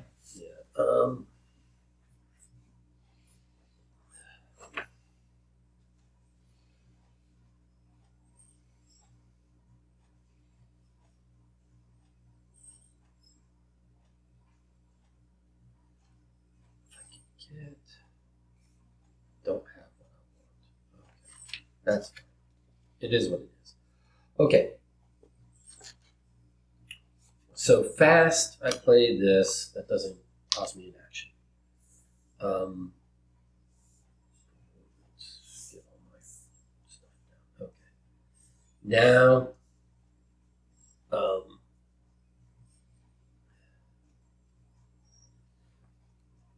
I'm going to fight the fanatic. 5 versus 3. All right.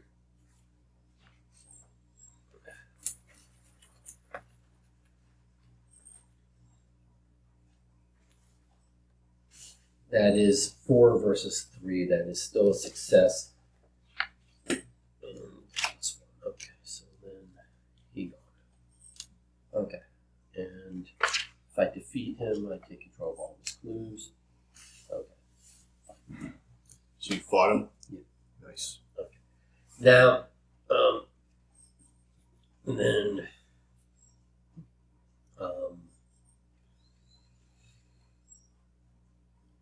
so that was my first action because Switchblade was faster than count as an action. No. It's fast. Fast means it doesn't count as an action to put it into play. That's what the fast keyword means. So I paid the resource to put it in play, but then it counts as an action. I got you. Yeah, I see. And so my first action was just the fight. I thought that the fight part of it was the fast, but no. No, it's the putting it into play is fast. Yes. True. Okay, so the fight action was my one action. Okay, so my first of 3 actions. Yeah, and I got it. Thematically, that makes sense too. Now, I'm going to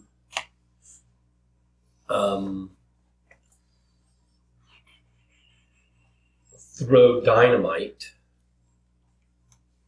Unless you think you can one-shot him. I cannot one-shot him. I won't have a shot left. Okay. Yeah. So I dynamite and just deal 3 damage after pay 5 resources. And just deals 3 damage to an enemy at a connecting location. That's 3 or 4 that he needs. I don't even know if I get an attack on him, to be honest, unfortunately. Right. But if I'm going to dynamite something. Yeah. Okay. And then with my remaining action, I have no more resources, which always sucks for me. Do not have resources.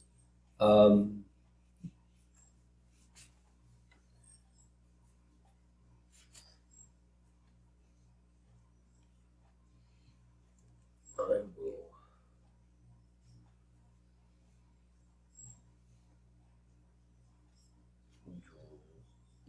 Well, I can either investigate or draw a card. We're at 4 clues. If I investigate, it's an even 3-on-3. I don't like even odds. So I'll just draw a card. Okay.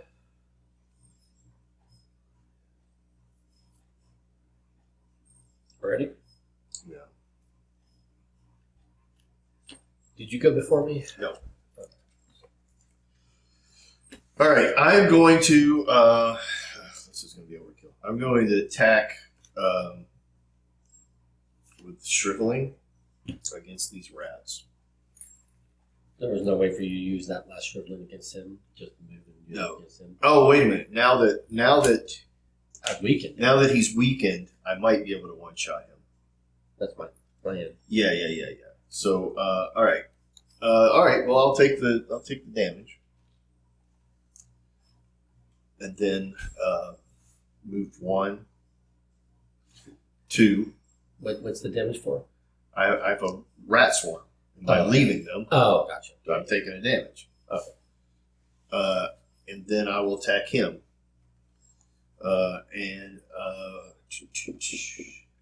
It is a 5 versus a 4. I'm going to put some unexpected courage on that as well, so that it is a 7 versus 4. All right. Okay. You did extra. I did extra, plus I did more damage to him. Okay.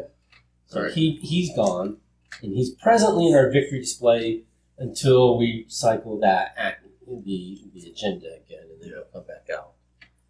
Presently in our Do we have any other that got put out? No, I keep looking. All right. I keep looking. All right. So that's called taking one for the team. Which I appreciate. Okay. So then, you got an action left? So that means that their rats are now here. Okay. That was my third action. So I left for one action, And then you fought. and then I left again Oh, you left because again. Oh, okay. he's over here. Got it. I couldn't go. Oh, wait a minute. Nope. Yep. That's it. So Okay. I'm here. All right. So you're done. Yep. So we flip. We draw a card. We get resources. Draw a card. Get a resource. Resource pool, which my character does not like. Oh my gosh. Is that accurate?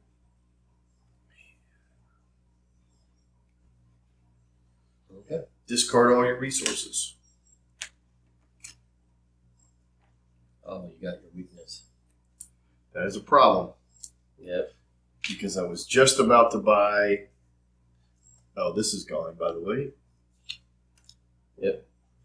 So I have no weapons. Gotcha. I will do this, by the way. No, because I can't. Oh, I can do this at any time. Rat Swarm is Hunter, so it's going to come one here, Yes. right? If you feel like you can get this clue, I can come down and deal with the Rat Swarm.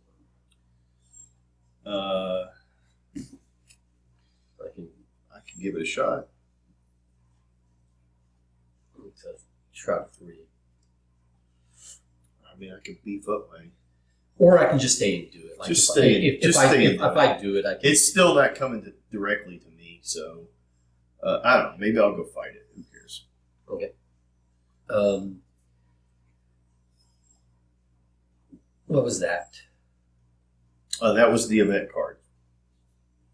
Did we put a doom on? Did you put a doom on? Did we resolved these? Yes, I did. I resolved mine. Mine was I got a weakness, so I had to lose all my things. Did I resolve? Do you have one in your hand, or is that one? What is that? No, I don't think I did. Okay. Did we do a doom? No. Oh no, you didn't do one of these. That weakness came out of your deck when you did your draw on upkeep. Oh yes, we just finished upkeep. Yeah, all right. So now this goes. Now we do these. This is mine. Yeah, you're right. We need a tracker. All right, and then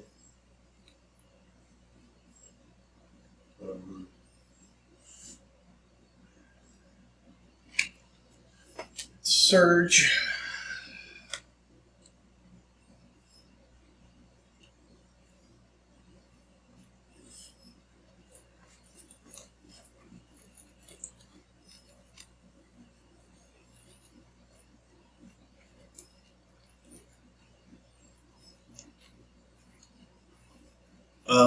Well, that's a question.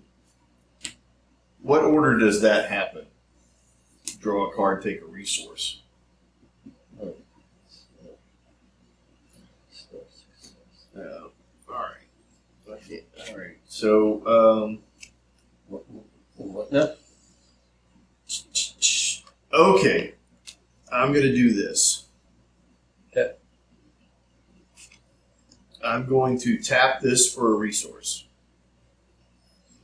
That when I get this resource, I take. Wait a minute. Take a horror. I'm going to put that horror on Pete. Okay. And then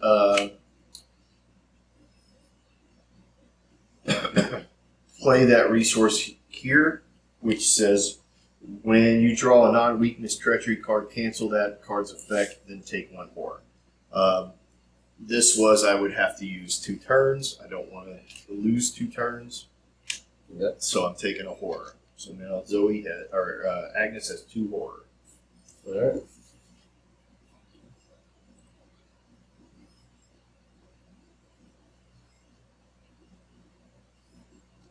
All right, so we're done with that mythos phase? Yep. I can go first. All right. I am going to use my Thieves Kit to investigate. I'm going to add some manual dexterity to that. So that is a 5 versus a 3. -1, so that's 4 versus 3, which is a success, and if I succeed, I get a resource.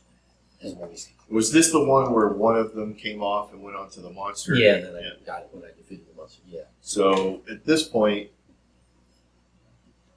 did we lose this? I know I've got it. Oh, you have 3. Yeah. Okay. So we need that one, Yeah, unless there's one in the balcony.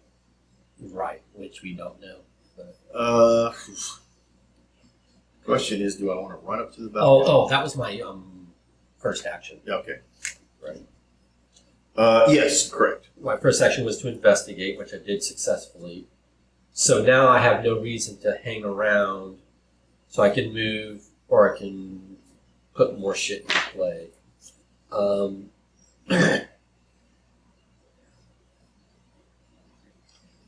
I will move closer to you for 1.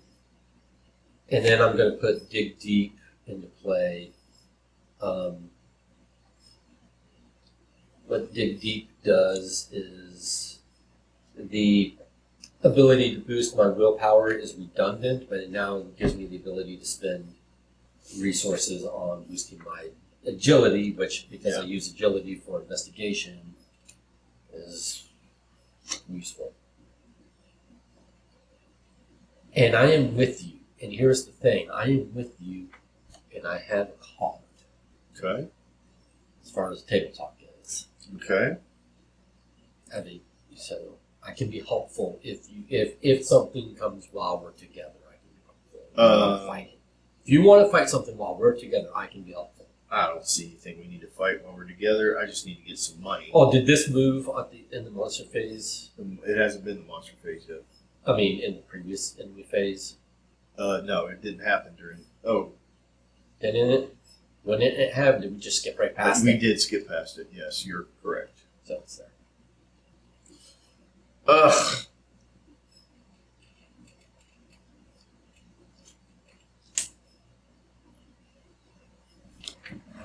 All right. Oh, okay. So that would have untapped at the End of your turn. Unless you tapped it during well. the So Mythos theoretically, what happened was what theoretically happened is I lost everything. Yep. I don't know. Can I? It's tight. Okay. All right. So upkeep, rephrase all. Oh no, it's not. I couldn't have. You draw your card and you've already exhausted. So Yeah. All right. So then this has to take all the way to the end of this round. Yep. So I can't get it. I can't get one there. I really need 3 resources. Is what I'm saying.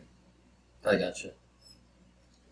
Um, Do you want to spend your entire turn getting 3 resources? yeah, but then I won't be able to get into play. But my lose resources is in my hand. Damn, gummit. Ugh. Yeah, I'm gonna have to do that, Okay. and I'm not gonna be able to help fight very much. But I'm gonna do 3 resources. Okay. Yep. Well, it's going to come and it's going to engage. We choose which one of us it engages because it doesn't have a prey listed, right? Yeah. But it's not going to engage both of us simultaneously, right? It's going to choose one. Correct. Right. So it can engage me. I could strike. I have a horror, but I don't have any damage. Yeah. And I've got 8 health. So. Oh yeah. And I've got 2 on my trench coat. I'm down to 5 health. I'm at 10 health. All right. Well, then you need to be taking some. You're at physical- 6 health. No, I'm at 6 minus 1 is 5. Plus Well- 1 is Yeah, but I'm not gonna lose him because he's my Yeah. horror sink. Yeah.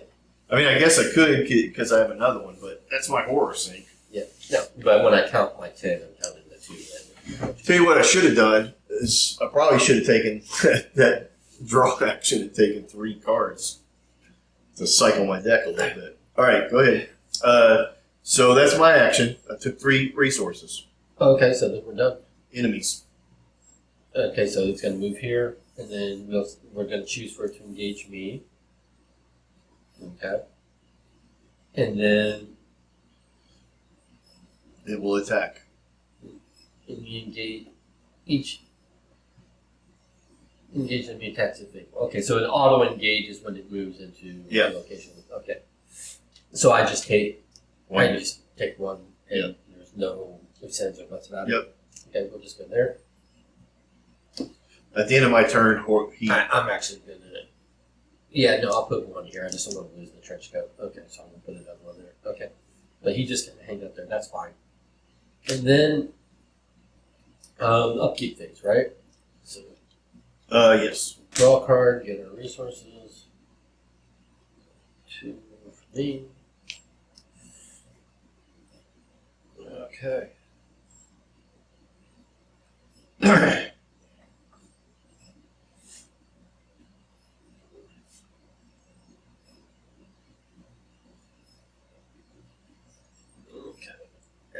Yeah. And then we're ready for now this is going to trigger and it's going to put That thing back into play. right here. Yep. Ready? Yep. So, we read all this. Put the Royal Emissary The same as it was before. Theater. And then we read this, which says, It sings and sings.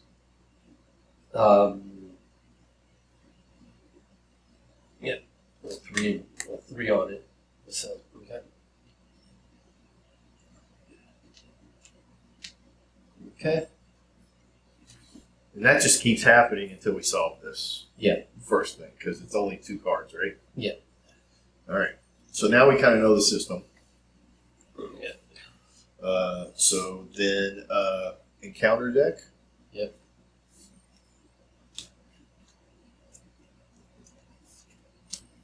Oh, joy.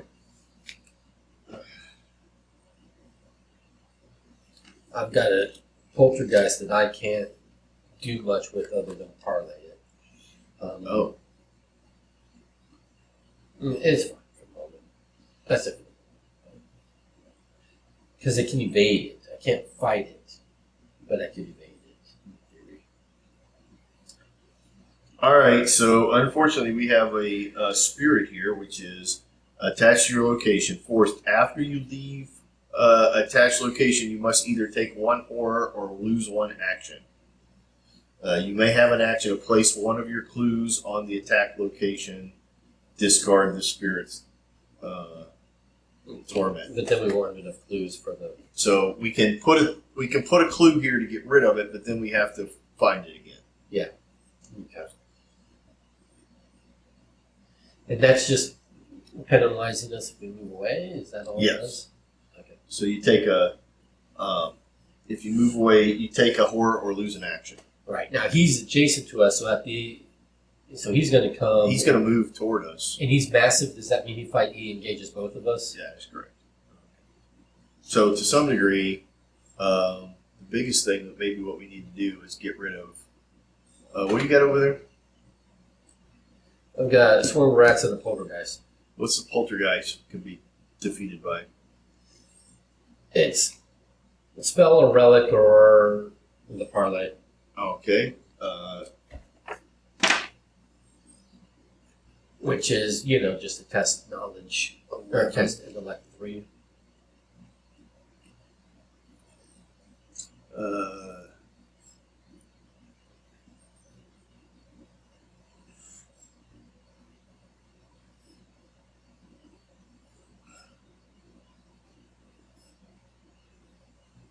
All right. So what I think needs to happen is I need to get out my shriveling spell and then engage your poltergeist. Okay. So that I can take him out and you Okay. take out the rats. All right. And then we're going to both take 2 damage. we're going to take 2 damage and a horror. Yep. Okay. Which is going to be hard. Okay. But I'm going to go ahead and do that. So I'm going to spend 3 to get this out, right? Okay. And then I'm going to engage your poltergeist. So that just is a switch. That doesn't do anything to you. Okay. And then I'm going to attack it. Okay. And I'm going to, let's see, it is 4 versus a 3. Have that, I think I'll 5 versus a 3. I'll go straight up and see what happens. Okay. That is -1, so that is a win because I only have 2, not 3 horror on me. Yep. So that does adds plus 1 damage, so that does 2 damage. Okay. I lose 1 of my resources. Okay. All right, and that is 3 actions. All right.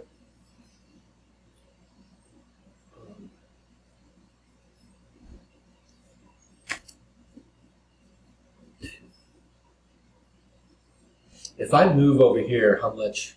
I'm taking 1 from him. Yep. And then I take 2 from him. Yep. Right? Yep.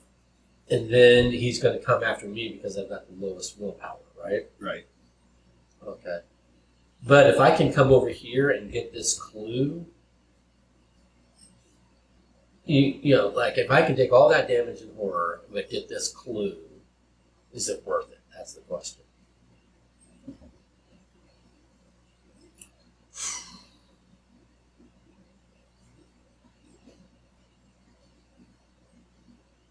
I mean, you don't have a way to heal. I do. It's Okay. not out, but I do. Okay. I mean, that's a big risk. So what are you going to take if you go across? So you're going to take... 3 damage.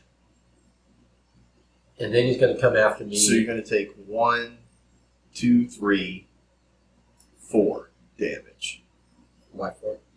because you're gonna try to get the clue. Yeah.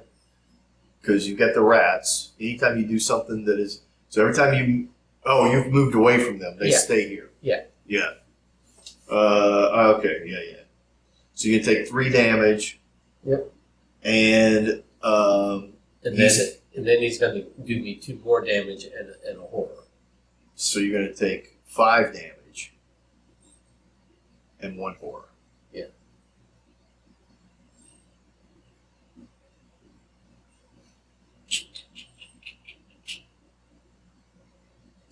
It seems risky, but I like it. I like that. I like you taking a risk.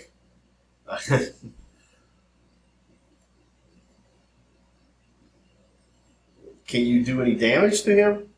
Like, can you? Well, not if I'm going to move twice. If I'm going to get this clue, it's all 3 actions. Move, investigate. Like, the thing is if we hit him once on this round and both on the next round, what damage will you take?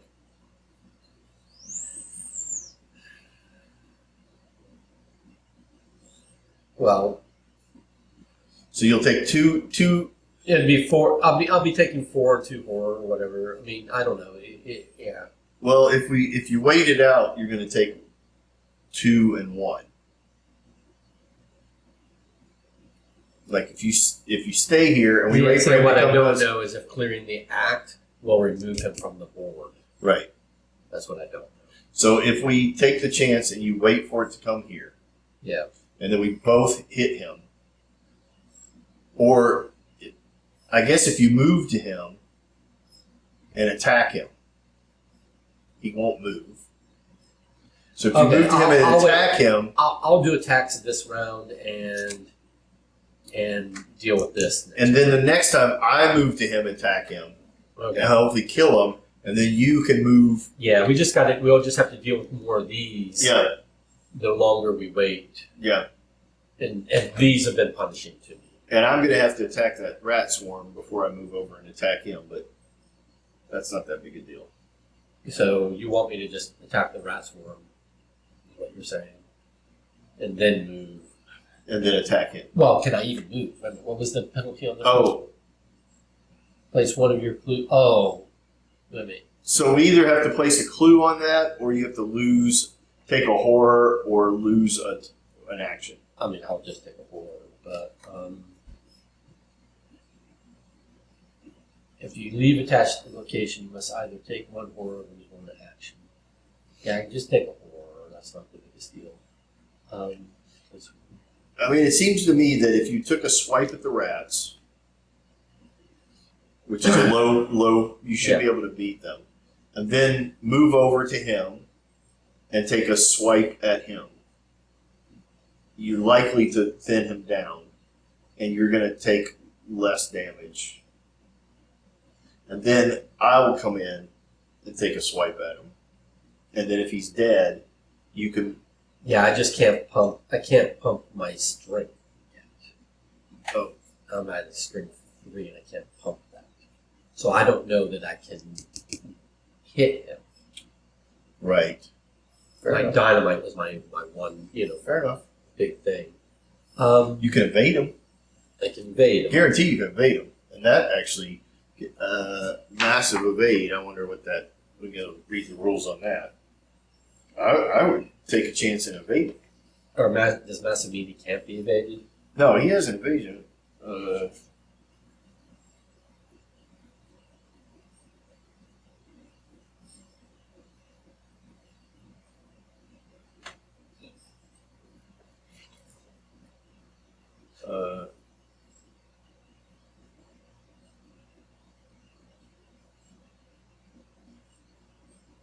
An exhausted enemy with the massive keyword is not considered to be engaged with any investigators. So he wouldn't be able to do the 2 damage. And I forget how long their exhaustion lasts. Did they just... It's the rest of the turn. So if you exhaust him, he's exhausted. So if I fight, move, and then evade him, he won't hit either of us? even with the horror? Oh, he will hit us with a horror because that's not an engagement thing. Or that's not a fight thing? Yeah. Okay. Or whatever, okay.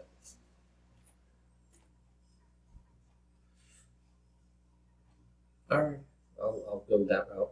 Okay, so I'm fighting the swarm of rats. Once. Oh, yeah, it is exhausted, so it will rotate 90 degrees. Yeah. So it's exhausted for the rest of the... Until it unexhausts at the end of his turn.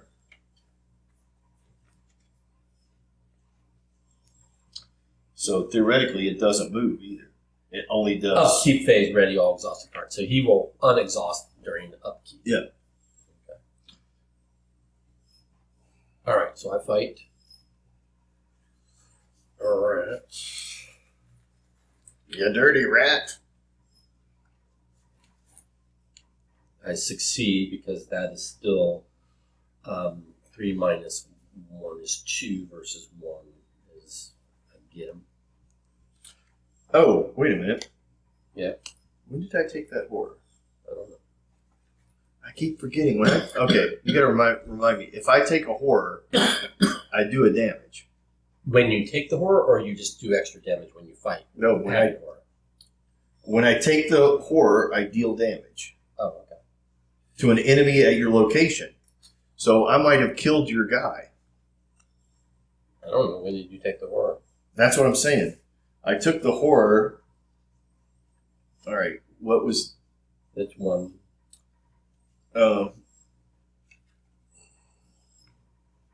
This was my thing. If you have at least 3 horror, you lose an action.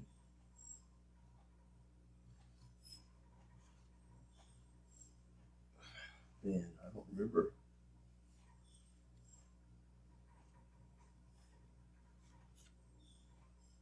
What did I just do this time?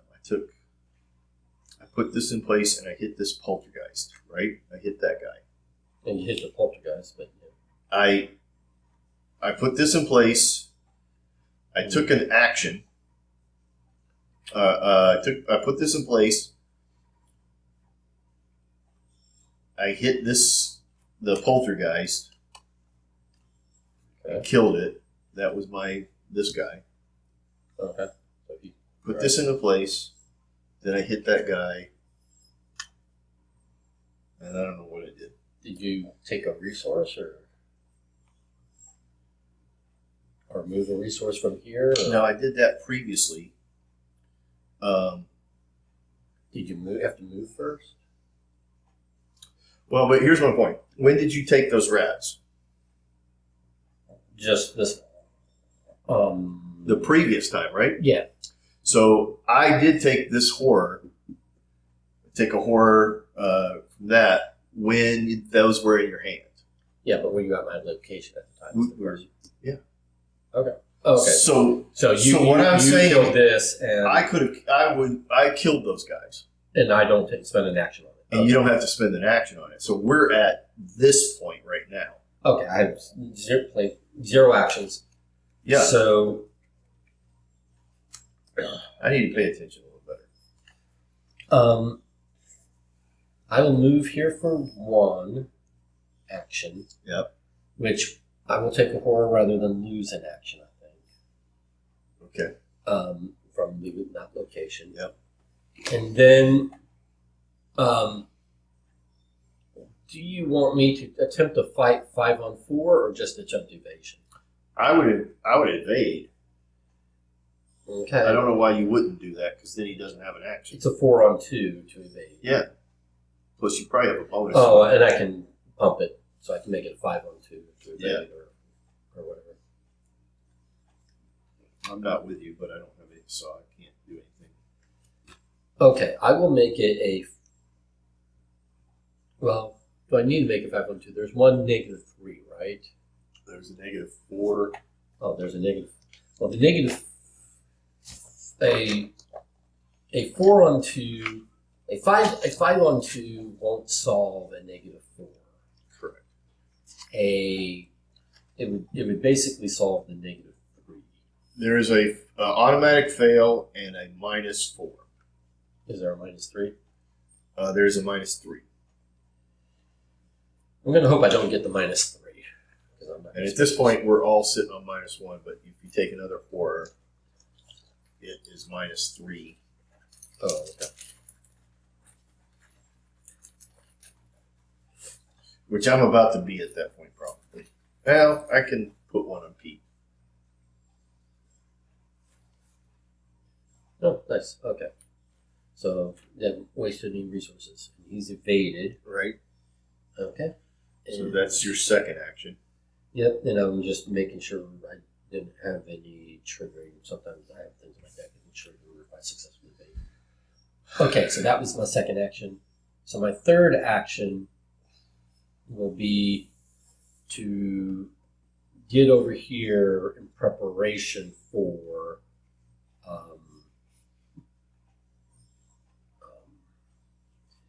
taking that last clue next turn. Okay. So now we do enemy phase, nobody moves. Correct. And then upkeep phase, everything that's exhausted, unexhausted. Now he unexhausts. Yep. But while he was exhausted, would he have given his horror? Nope. At the end of the enemy phase, each investigator at location connecting. So are you sure? Because it would be both of us if he does. Because we're both connecting. Look at exhaust.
Think exhaust only prevents their attack.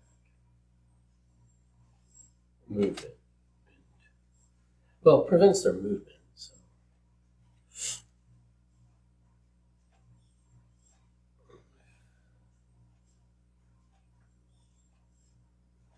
Exhaustion does not stop that because it is a passive force trigger. So, yes. Okay, so we both take a horror. All right.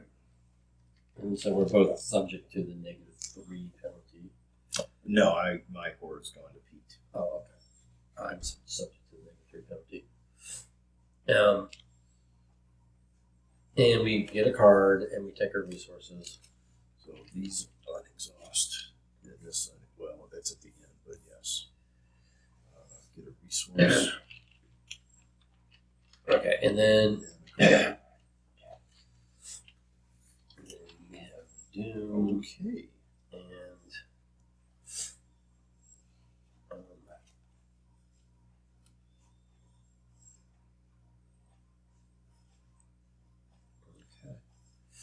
And then one for you, one for me. Okay.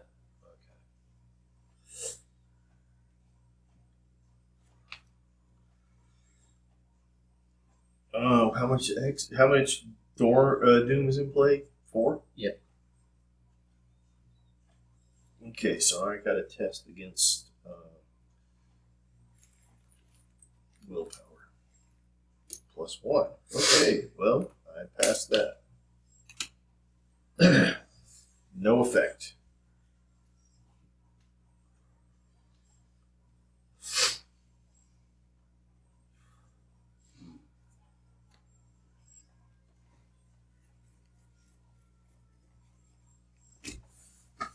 Oh, they're different. What? Okay. Oh, yeah, they kind of look the same, but they have slightly different. Yeah. Yeah, the whispers in your head. Okay, I just want to make sure I didn't read it wrong last time, but it's apparently different. Okay.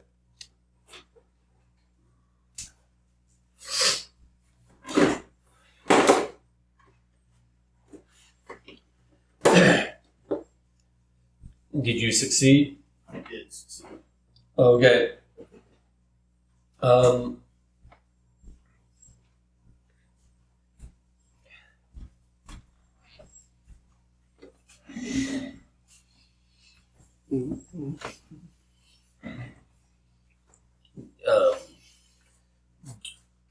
Do you want to go for? Are you intending on attacking this? Well, it depends on what you're going to do. I would like to see if you discover this, we move this, right? Yeah. So okay, I'll go. If you're in a position to do that, Okay. I would say let's try that and see what happens with the moving of the act, because then it kind of lets us know some information. Okay.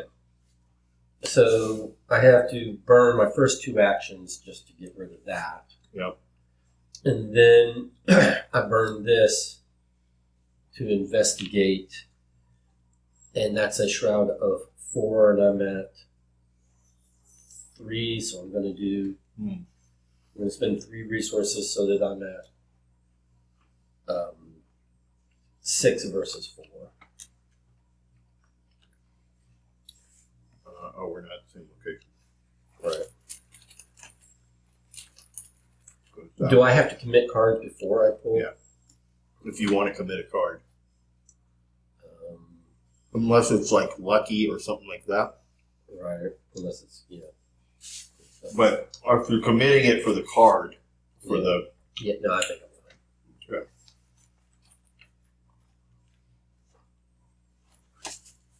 Oh, okay, I overpaid. Nice. All right. So then we get rid of all of our 6 clues. Yep. So you've taken 1 action, right? Through all 3 actions. Oh, you've taken all 3. Yeah. Yeah, because you had to get rid of that to be able to use your... Yeah. I mean, otherwise, I couldn't pump it up. And with a shroud of 4, I needed to pump it up. Pump it up. Pump it up. Oh, wait. Okay, we already read that part, so now we read this. The shadow creeps along the wall beside you, and your heart leaps into your throat.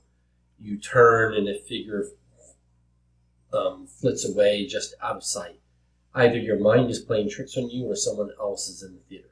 You follow the direction of the shadow, rounding a nearby corner. At the far end of the hall, he stands awaiting you, a man in an elegant black suit, his face covered by a pale mask. Oh.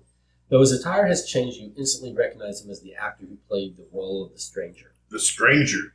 And one of the characters from The King in Yellow. He turns and disappears through an open doorway as if taunting you to follow. Choose one of the set-aside locations at random. Put that location in play and spawn the set-aside the man in the pallid mask at that location instead of his normal spawn location. So, choose one of the set-aside locations at random. Oh, so it doesn't tell us. It's just of all of the set-aside locations. Yeah. Advance to one of the 3 copies of Act 2A at random. Okay, so he is, I guess he's in one of these 2 places, because it says, here, I'll read that and make sure I'm just tripping. Choose one of the set-aside locations at random. So we only have 2 places set aside. Right? Yeah. Because the other ones are not, they're just part of our big... They started set aside. They started, yeah. All right. Left or right? Left. Backstage doorway. That's Yeah, over but- here. I wanted it to be over here where I could get to it. But it is what it is. Okay. And then... And he he's gets there. spawned there? Yep. Instead of his normal location. And then... Instead of his... Okay. Advance to one of the 3 copies of Act 2A at random. Remove the other 2 from the game without looking at them. Okay.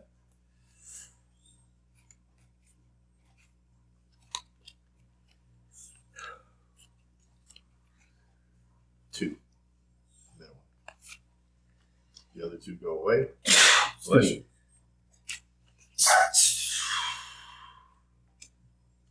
Okay. So then this goes here. Yeah. But read it first. So, yeah. Jeez. Okay. The stranger. The mysterious stranger from the King in Yellow might know something about what happened during the intermission. You must find and confront him if you are to discover the truth. Objective: when the man in the pallid mask would be discarded from play, advance. So, in other words, we go and defeat This him. is the only. There's another one after this. That's 3-8. Yeah. So that's 3-8. Yeah. Wait, make sure something.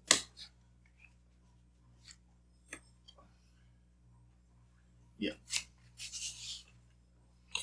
All right. This guy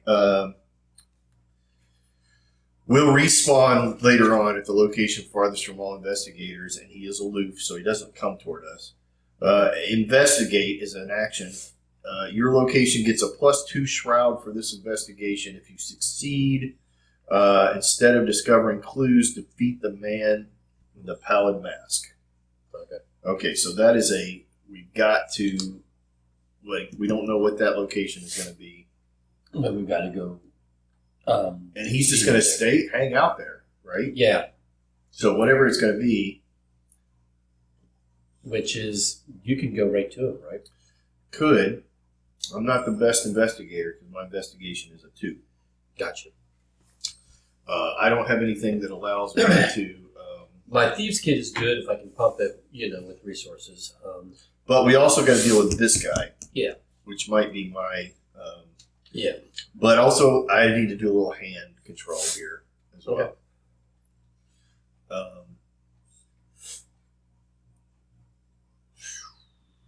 Do we think we're getting close to the end? No. Yeah. I think if we defeat him, then we've got our final thing to do for Act 3-8. But okay. If you could go, you could just pull the same trick. You could go and evade him. I don't really have a strong evade. I've got a 3, but I don't have any bonus. I might be able to do that, but I also, let's see, 1, 2, then attack or evade. Okay, yeah.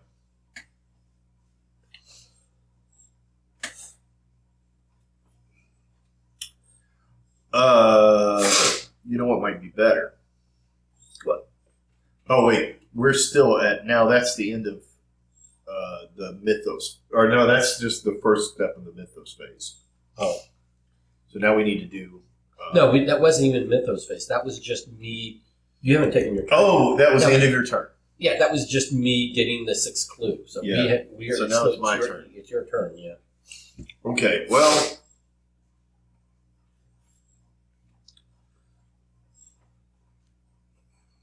All right, I'm going to take a chance. So here's what I'm going to do.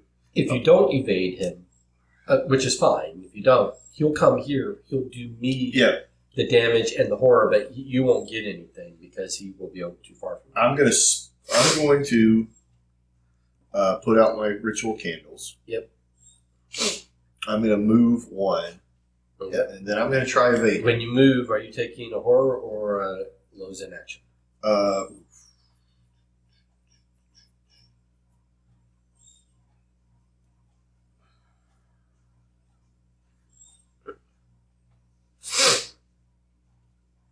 I'll take the horror. It's going to put me at 3. Yep. So now I'm at the minus threshold as well.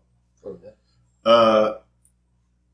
And then I'm going to evade him. Okay. I'm going to put my unexpected courage to that, which will make it a 5. Okay. So it's 2. Plus 1. Okay. So a waste. Yep. But I'll take it because. Okay. And at the end of my turn, Pete Silvestri. All right, and now we both take a horror because his passive. That's a problem for you, right? I'm at 4 of 7. All right. We need to mitigate some horror for you. I have a card in my hand if I Now, want to play. I just took a horror. Yep. I took the horror. Yep. So. No, you gave it to Pete. Yeah, but the previous one, I was over here for leaving. Yeah. Shoot. Yeah. Yeah. Okay. Fair enough. Too bad. And you couldn't give that one to Pete because that would have killed him. Yeah. Because it was he already had it. Yeah. Okay. Yep. The timing just worked out poorly. Yep. Okay, so now upkeep. Now he unexhausts. Yep. Now we. But since I've passed this threshold, now can suck up some horror. Okay. Take your card and draw a card. There's your resource.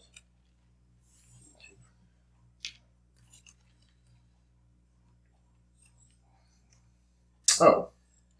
Well, I probably didn't need this as much as I thought, but this reminds me to not listen to people. I finally got a card I've been waiting for. Because I got the fine clothes finally. Yeah. And it basically gives you like a bonus to parlay. Yeah. Well, I thought there was going to be a lot more parlay happening. The poltergeist is the parlay. Yeah. I just hit him. Yeah, because you got spells. Yeah.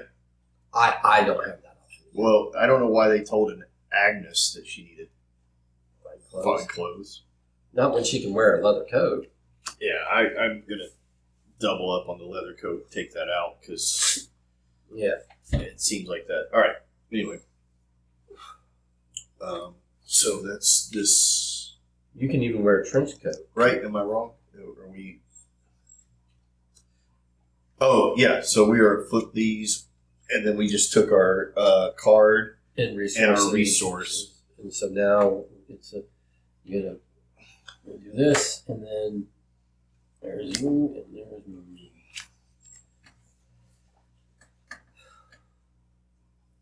Oh.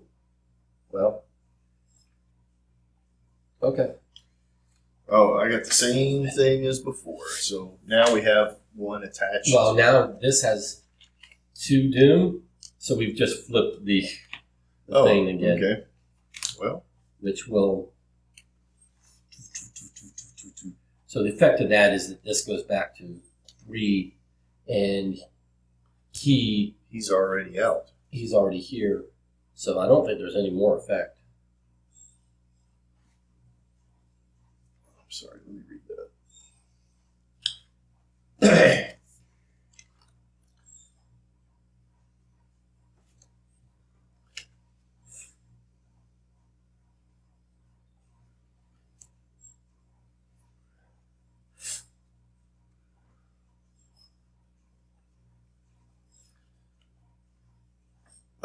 I don't think it goes back to 3.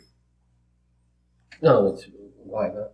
It says forced after Royal Emissary is added to the victory display, which he is not. Remove all Doom from play and reset the agenda deck to 1A, then place Doom on that agenda. Place 3 Doom. So he didn't go there. Oh, okay. This is search all set aside cards to the victory display and spawn it in the theater. And then that goes here, and then we are here. Okay. So until this resets when we kill him. Oh, okay. So I think that actually went faster. Then it should. Okay, my bad. Which means that we're -3 of where we were because you put him here. Yeah. Oh, he did spawn that time. Yeah. So right now he is at. This is at 0, and this is. Yeah, got it. Okay. Yeah, the convention is not. Did we kill him? We killed him once, and he went here, and then he came back out again. Right. I don't know. Okay. The lesson we need to learn here is read everything better. I thought we were, but I may miss. Yeah, we're both making like the. We did this every time we play this game. Yep. Okay.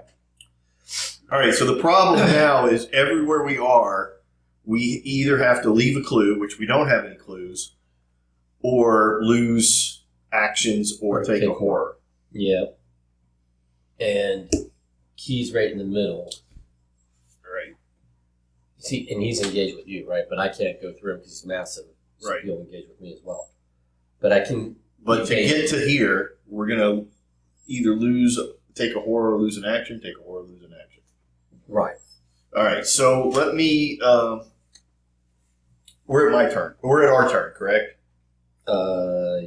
Yes. All right. Because that doom happened because of your guy. Yep. All right. So then, what I'm going to do.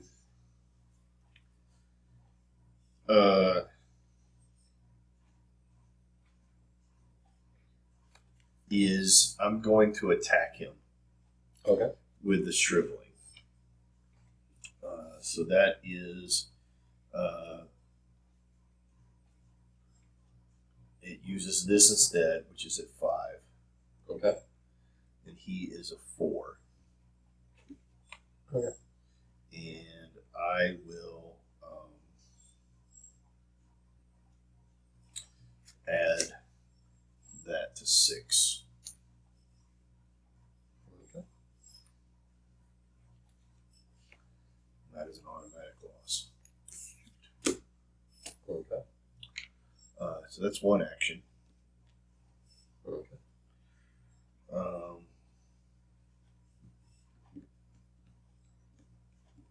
Oh, wait a minute. No. I'm just going to go again straight up. 5 versus 4. -1. That's 4.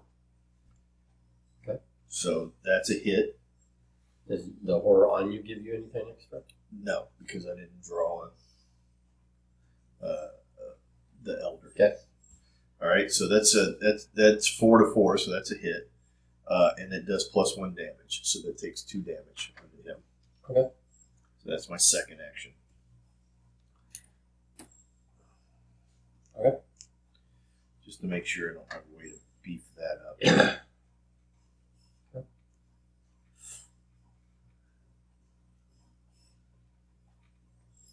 Okay, and then I have one more action. I'm going to come over there and hit him.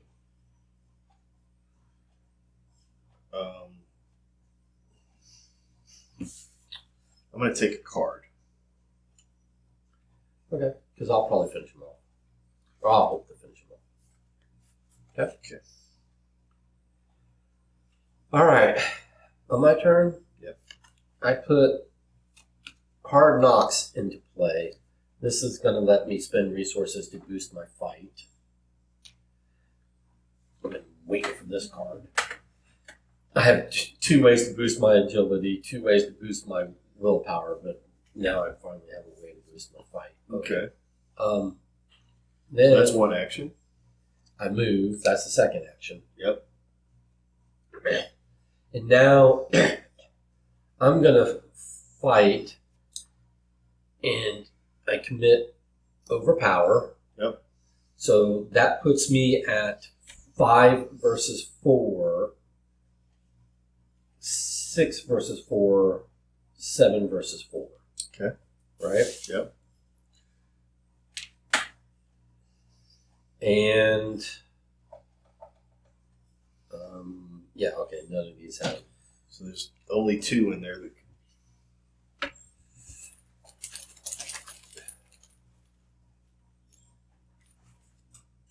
That's -1, so that's 6 versus 4, which is beating him by 2 or more, which does +1 damage. So he gone. Okay. Victory display. Now, when he goes into at the end of, what happens now when he goes into victory display? Nothing. Nothing yet. Nothing yet. That's all. When does that recycle? When we get 6 doom, this moves forward, and when it moves forward, You search the set-aside cards in the victory display for the royal emissary, and you spawn him. Oh, okay. And then, after he is spawned from the victory display... Oh, no, wait a minute. Oh, we should be here. I think we're on this. Yeah. Yeah.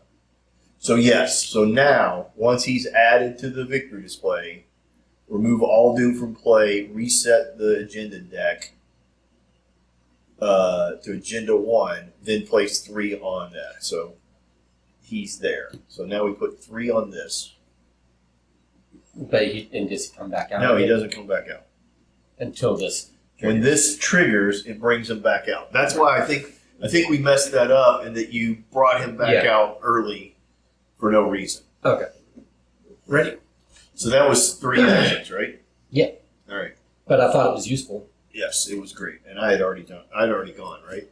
Yeah. Yeah, because I failed, and then I just hit him normally. Okay. So he's not hitting us for horror damage. We're hitting enemies. No enemy phase. Okay. And then so now we do upkeep. So draw a card, get resources. Yeah, he's aloof, so he's just going to stay there. Yep. I'll come for him. Take this and an action. Oh, okay.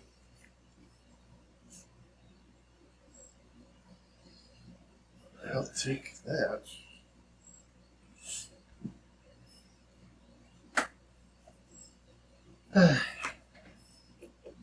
She's cluing some. She's fighting some. Now No, I think this online. I think these 2 characters are actually doing a good job together.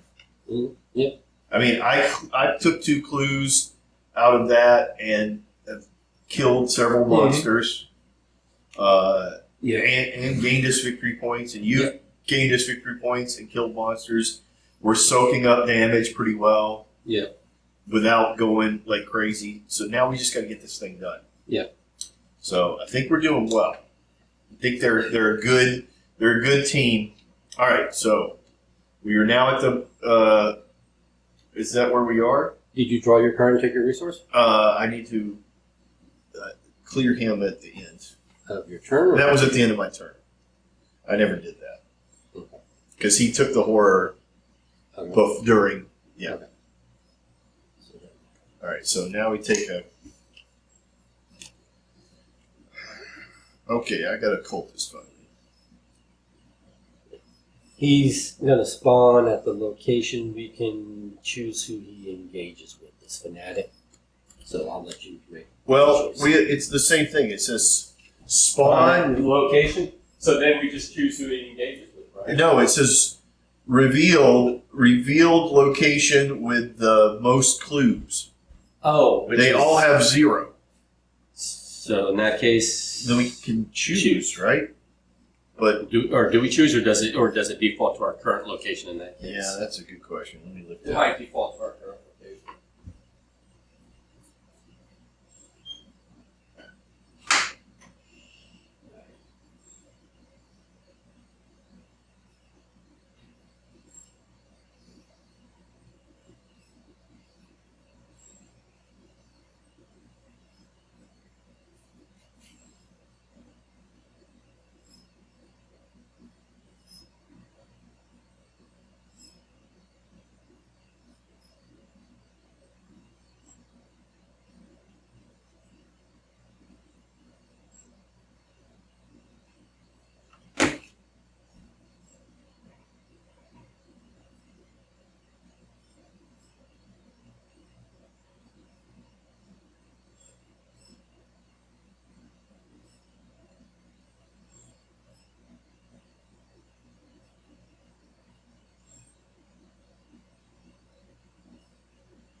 Not on there. We've not gone here.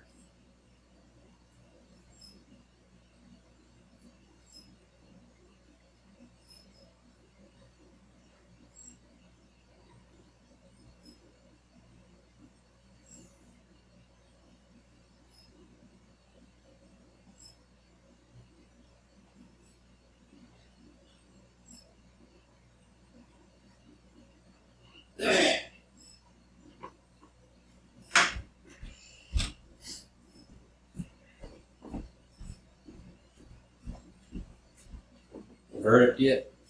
We can put it wherever we want. Okay. So I put it in the green room. Both of them. Okay. Yeah, because we don't need to go there. Yeah. Cool. What's this guy's deal? Nothing. We're just got to go and investigate him. We don't have to fight him? Nope. Well, if we don't fight him, then he will engage with us, right? Or is he aloof? He's aloof. Does that mean he doesn't engage when we come into his space? I don't think he's an enemy. I don't know. He has a weakness. I guess maybe he does, yeah.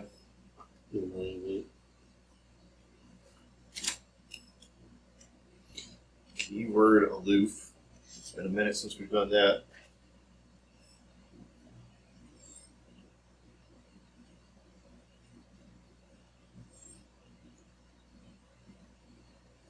All right. Does not automatically engage with investigators at its location. When an aloof enemy spawns, it is unengaged. Investigator may use the engaged action or a card ability to engage an aloof enemy.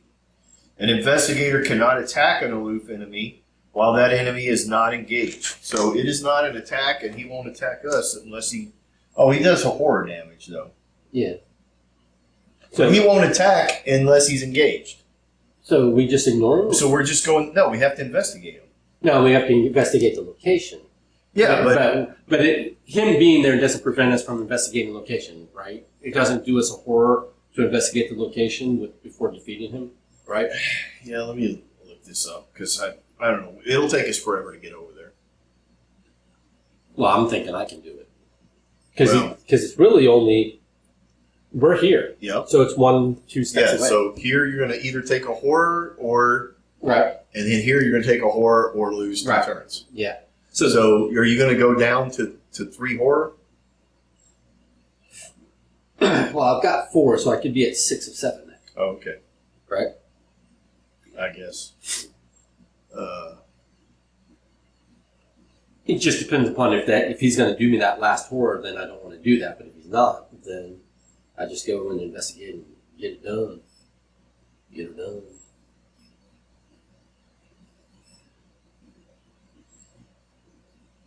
Also, not good.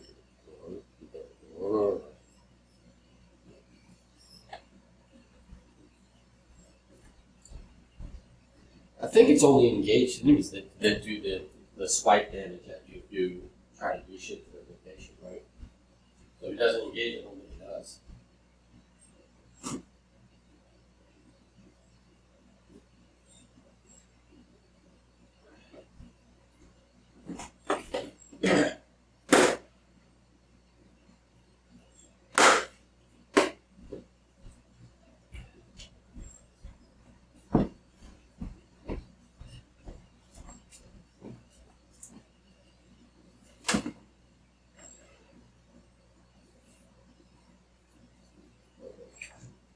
Okay.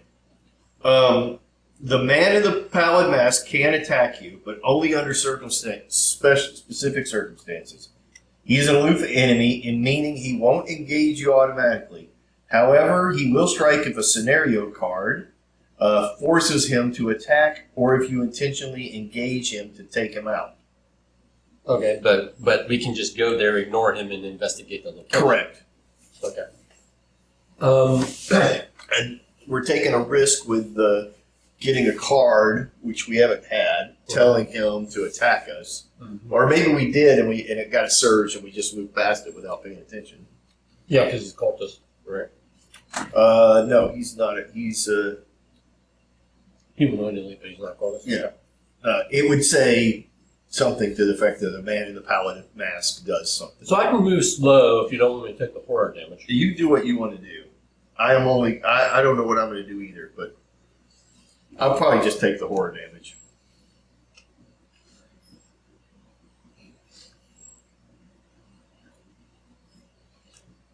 Although I'd like to have some horror damage when I'm over there, because if he does engage one of us, he might as well engage me, which means I'll get horror and I can drop it on him. that stuff stays there, unfortunately. All right, so where are we in the investigator actions? Because these were our two mythos cards. Okay, so these need to be flipped over, and we're both at this location. Mm-hmm. All right, you can go ahead and move.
I'll move slow. All right. So I did 2 actions to move here. Yeah. And then there, it would be, next turn it would be 2 actions to move away from there and then an action to investigate the location. Yeah. Now we're going to keep drawing event cards. Yeah. So with my last action this turn, there are cards I can spend resources on to put in play, but I really want to save these resources to kind of guarantee that investigation because it's going to be at a +2 shroud. So I think I don't recall that a card is going to help me. So I think I'll just take a resource. I think there's a card in my deck that's going to help me. All right. Now that I've got all my talents, I can pump whatever I need as long as I have resources. I'm going to spend a resource to put on my fine clothes. It's a little late for that, but I'm putting them on. Okay. And I don't think we're going to use them anymore. So I'm going to move and take a horror hit. To the fine clothes? To the fine clothes. And then I'm going to move. Well, now, let me ask you this, though. Because wasn't it an action to put the fine clothes on? Yeah, that's one action. Oh, yeah. So you could just do 2 actions and not burn the fine clothes. No, so put the horror here. So let's take the horror to Pete. Well, what I'm saying, yeah. So that's one action. Well, move is 2. I take a horror for moving away from here. Right. That horror could go here or here. Or me. Yeah, it's just if you put it on the fine clothes, then you might as well have just spent 2 actions instead of taking the horror. Because it's take a horror or take an extra action and putting fine clothes out is an action. Yeah. So. Yeah. But it burns a card in the process. Right. You don't need to burn if that's the way you're using it. I was thinking of trying to get to here. Trying to get to where? Here. What's special there? I think I just get past this stuff. Well, I mean, you can go directly from here to here, so there's no reason to go. Oh. Yeah, I was thinking to go to where he is. So, 1 action, 2 action, 3 action. Well, you put an action for that, right? Yeah, 1 action for putting it down. Yep. 1 action for moving here. That's 2. Yep. And then the 3rd action is to move to here. So now you have to take another horror. And so I took a horror by leaving here, Yep. which eliminated that. And then I took a horror here. Okay. So that's what I was doing, is to get retain my thing. So Pete Silvestri takes that horror. Yeah. I'm saying you could accomplish the same thing and just keep your. And I take the horror here, though. No, I couldn't get here with that. 2 actions. 3rd action. Keep fine clothes in your hand. Oh. I see what you're saying. There's no reason to use an action to put fine clothes out just to. Yeah, you're right. So, right. 2 actions to here. 1 action to here. But I take the horror here? Yeah. Not take the horror when I land? Right. Okay. Because if I would land and take the horror. No, it's. I would take it on me. Yeah. But all right, that's the end of my turn. Yep. Pete Sylvester is going to heal 1 horror. Yep. Okay. So now I got you. Yeah, you're right. So now then we. Oh, you know what? Before that, here's what I'm going to do. I'm going to burn that to take a resource, and I'm going to take a horror. And then you're going to do a point of damage. So that does a passive damage to him. Okay. Just in case. Does that force him to engage you? No. Okay.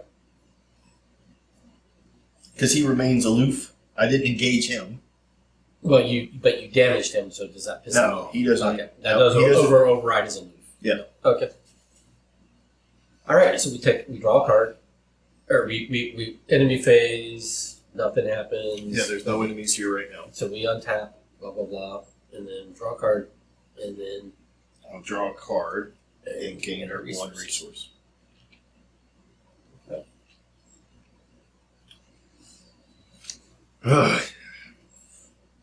Anybody seeing this scene is like, I am learning lots of things of what not to do.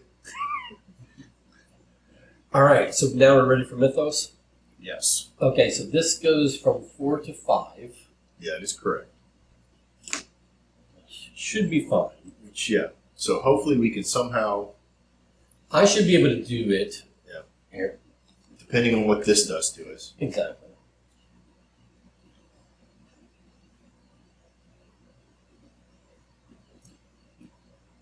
Oh.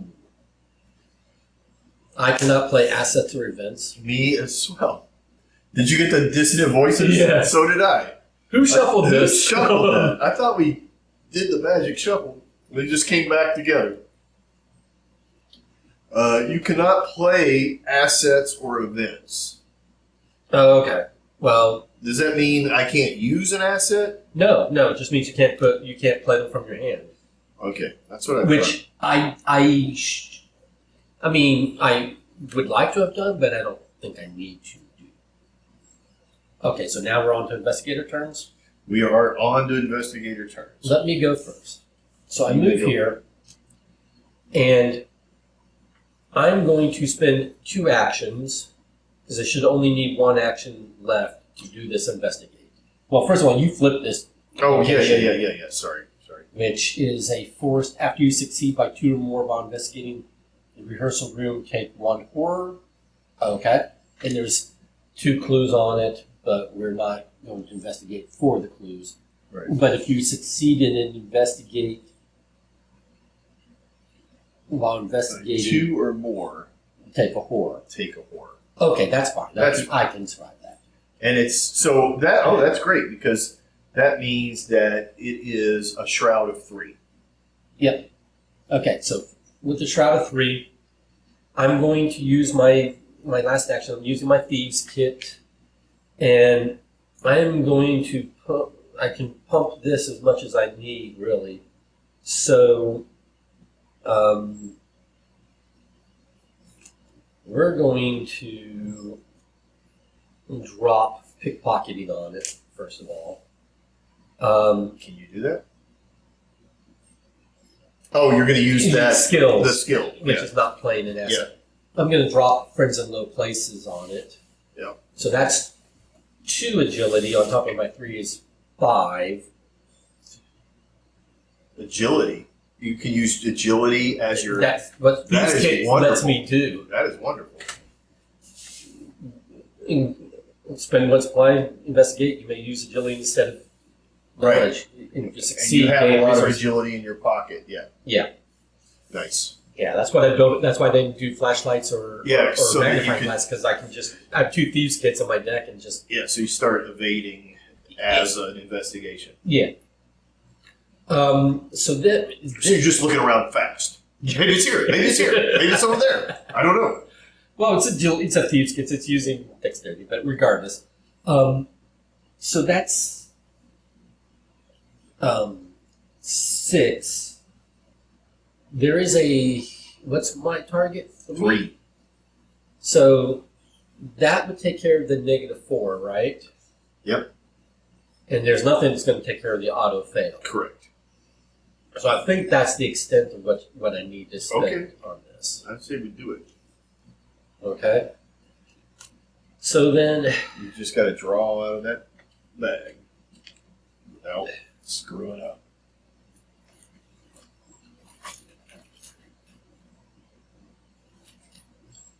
that is a -3 because of my horror, Correct. but that's still a success. Yes. So Good thing you pumped all. That's the first time that you overpaid, and it was worth it. Worked out. So, and I was going not for clues. So for we, in him. essence, defeat him. Yeah. Which is he go in our victory pile, right? Well, there's no victory points on him. Oh. You see, instead of just going defeat the man in the pallid mask. So we defeat him, which triggers this. Which says when the man in the pallid mask would be discarded from play, advance. All right. Okay. As you face off with the stranger, you get the sense that he is grinning beneath his pale, faceless mask. Where is everyone, you ask? But he does not respond. What is going on? He remains silent and steps back as you approach him until his back is against the corner of the room. You spin in shock as the windows shatter and a deluge of cold salt water floods the room. You turn back to the stranger, but he is gone. Add the 2 of the whatever those elder beast, the blue ones, that symbol to the bag. Okay. I forget what you call that. It's a yeah. Place 1 horror on each private location until the end of the scenario. Horror on location represents flooding water, and each location with horror gains forced. When you would leave this location, test 2 of speed. If you fail, take 1 damage and cancel the effects of the move once per round. Keep this card next to the act deck as a reminder. Okay. So, do we have private locations? We are Yes. in a private location. Oh, yeah. 1. This is 2. private. That's not open yet. 3. 4. Well, is it have to be open, or is it just all of the private locations, right? Well, oh, yeah. Correct. Okay, now, that's that. So basically, he floods us. Is he still defeated? Well, so far. The stranger must know a way out. You will have to follow him. While the man in the pallid mask is not in play, the lobby gains resign. Forced. At the end of the round, place 1 horror on each location with no horror that is connected to a location with horror. I don't understand. Yeah. So these 2 locations are connected to locations with horror, so they would get a horror. Objective. If each undefeated investigator has resigned, advance. Well, that doesn't feel good. Well, but what else do we have to do? I guess that's it. But I don't understand why the objective is to resign. Yeah. It's to Okay. get the fuck out. I think I'm going to reread it, but objective: if each undefeated investigator has resigned, so we just need to get the only place we can resign It is says the lobby, right? is that where it is? While the man in the pallid mask is not in play, Yeah. he's not in play because he's been defeated, right? Right. Unless something has put him back into play. It He's could defeated. be. Yeah. While he's not in play, this has resigned. So we just have to get here and resign is all we have Right. to do. Yeah. And then at the end of the round, at the end of each round, we place a horror on each location with no horror. And then, but there was something about there's effects of the locations with horrors. We have to It makes it harder for them to travel through, right? Yes. What was that effect again? That thing is which any place that has a horror on it is water. Okay. When you would leave this location, test agility at 2. If you fail, take 1 damage and cancel the effect of the move. Okay. And you can only do that once per round. Okay. And it is a forced. So when you're at that location, you have to test, and otherwise you're stuck. Yeah. So I should be fine because I have plenty of agility. I have 3 agility, so 3 versus 2, I can maybe bump it up. Okay. So, where are we in the? That was this. This happened because we advanced the doom, or no? This happened because we caught the man in the middle of your turn. well, at the end of my turn. That's no, me. that's you. Sorry. So you've taken your 2 turns, Right. or 3 turns, because you took 2 to get there, Yeah, and then 1 to do the 1 to investigation. defeat him. Yes. All right. So you just need to try to run, unless you're worried about that victory point. Well, also, I was just thinking, maybe what we need to do is pick up those 2 clues. These? Yeah. I mean, you can do that. Drop a clue here, drop a clue here. Yeah. So that reduces these from having. If you can pick up both of those clues, but are you forced to try to get out now that this has horror? Are you forced to do that? Oh, yeah. Yeah. And remember, we don't have to travel to these rooms at all. No, it says forced when you would leave this location. So you can choose when you're going to do that. You can do that. Here's what I'm going to do. All right, my first thing is I'm going to do Drawn to the Flame, which means I got to draw this card. Okay. Oops. Okay. When I draw this card, I gain 2 clues at the location. Oh, okay. So I just take those 2 clues. Nice.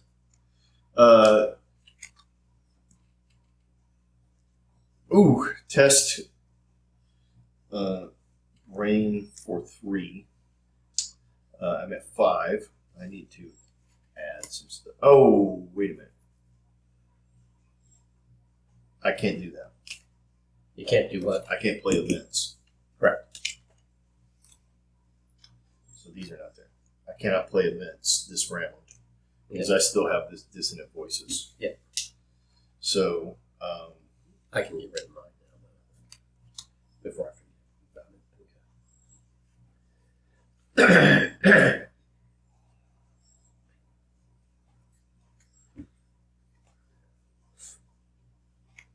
maybe I should just try to leave. You just try to leave because I shouldn't have any problems leaving. You might stumble a couple times. You just go directly from here to here. I know. I was just thinking that if we could pick this up. I can do that on my turn. All right. Next round. I'm going to try and leave. So that is a 4 to 2. I might not be able to pick up both, but I can at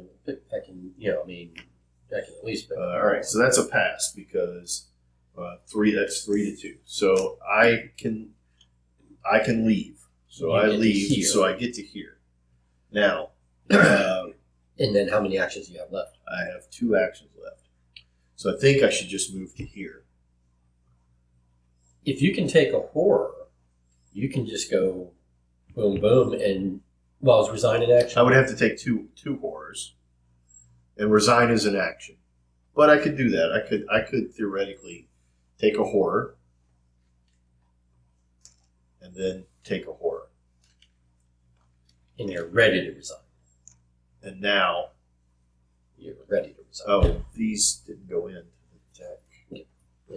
See, technically, that would have. I just pulled something without it being in there. Okay. It's still back. Okay. All right.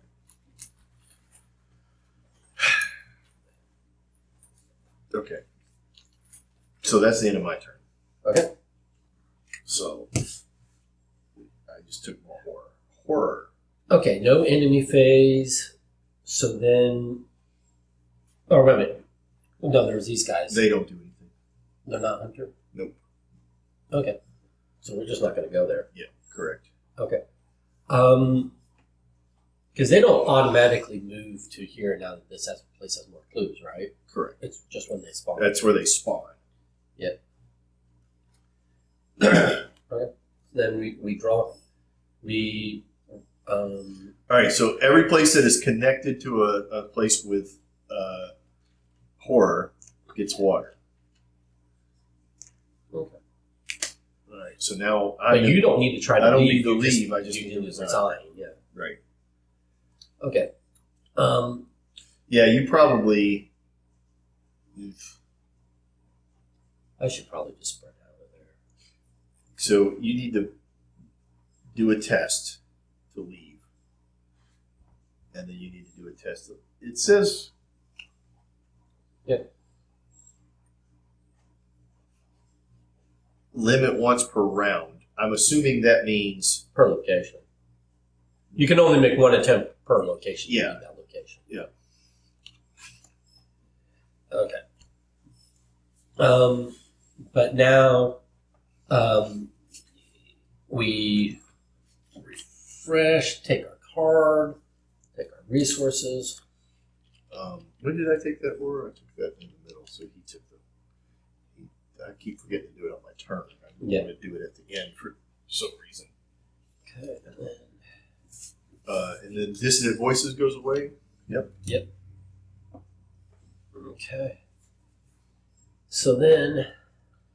Oh, there it is. That cost a lot, but that would have been good to have out. Oh, that's a spell. I only have one spell. How do I get multiple spell slots? 2 spell slots is what you have. I do?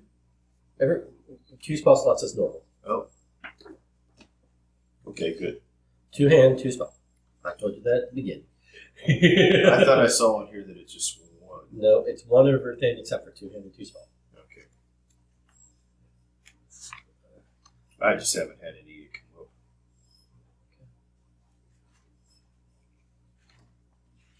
All right. Ready? Oh, that symbol is it takes up to. Okay. Ready? Yep. Can I go first?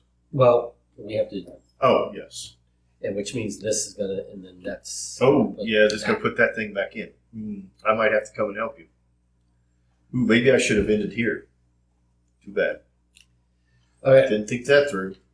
No, first of all, did you? Oh, I took my card and my 2 resources. I took my card and my resources. All right. 1 resource. So now we are at place one on the agenda. So that's 6. Yep. Which now, doing this, Flips the card.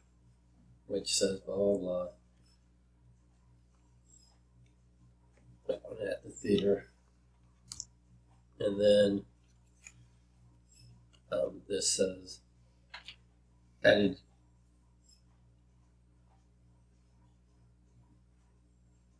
After Rome's added to the victory, remove all doom from the agenda, then place 3 doom on the agenda.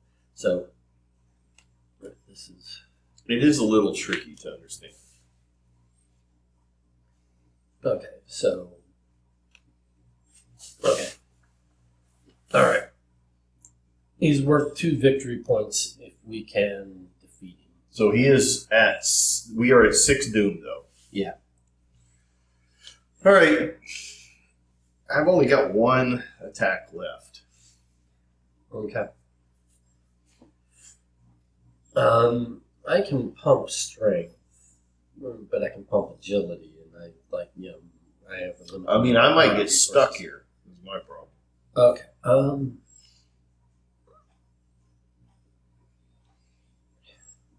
Why don't I do that? Why don't I see if I can?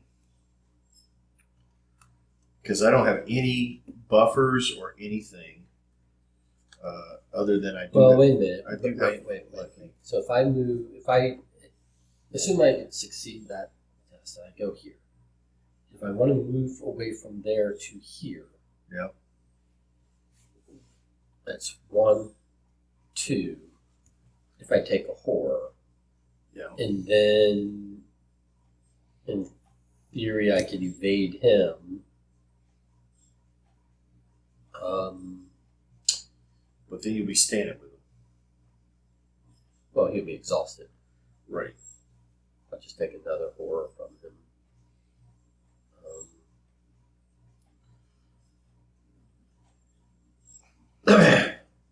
I might have to go a little slower than I want to. Well, why don't we see what you're going to do, and then if he's still alive, I might try to move over there, because I could take an action and I fail. If I take an action and fail, it's okay. I can spend my entire turn picking up.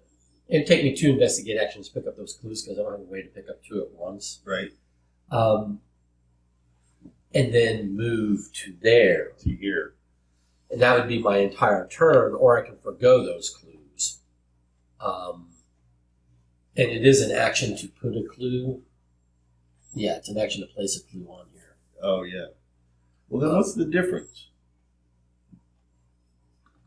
It's just, you don't have to keep paying the Yeah, cost. so I would say at this point, you don't need to do that. Yeah. Just So move. I'd say get out of this Yeah. and then move to here, and then we'll decide. Okay. So Because you may fail this. that's a test 2, right? Yep. Test 2 against speed. Agility. So I'm base 4. I'm a base 4.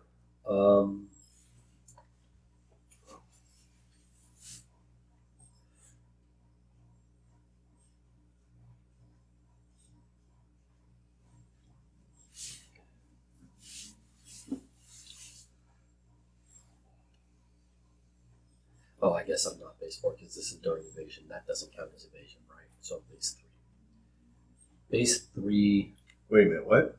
This +1 agility is only for during evasion attempts and getting past this water is in evasion, right? No, that is a leave. Yeah, okay. So I'm at base 3 agility. Okay. And then you will do 4, 5. Or let's do 4 versus 2.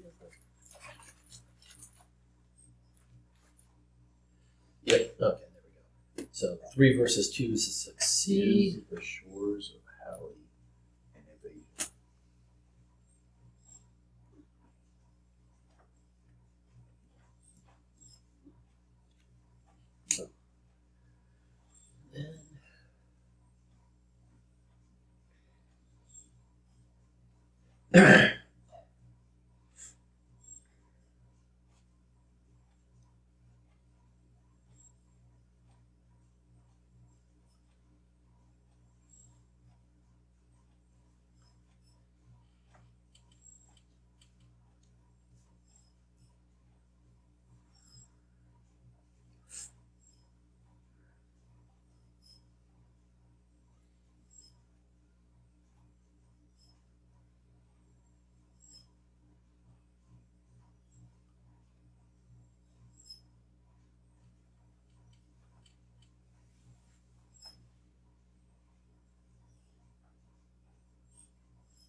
And then I will move here for my last 2 actions, assuming I can All right. succeed. Are that you way. sure you want to do that? Why not? Because if you stay where you are, oh no, he's going to move to you anyway. Yeah. And then do damage. Okay. So unless I want to put a card into play, Yeah. And you can absorb damage somewhere, can't you? I can take. Oh, you can absorb damage here. Well, horror. Yeah, I mean, I'm fine on damage. It's horror that I have to manage.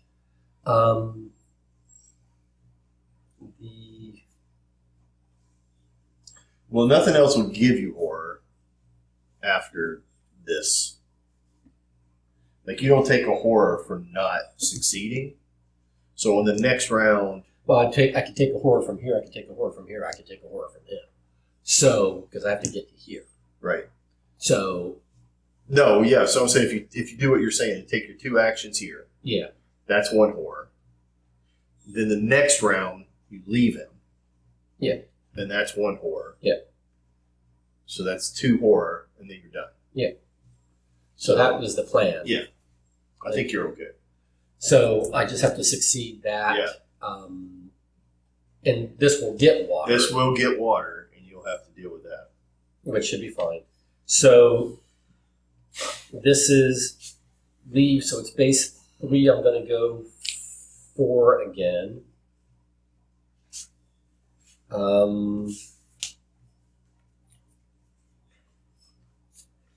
I will commit my disguise card, which will give me a 1 because I'm not going to try to evade him. So then that's 5 to 2. Probably an overspend. But what else do I need my resources for at this point?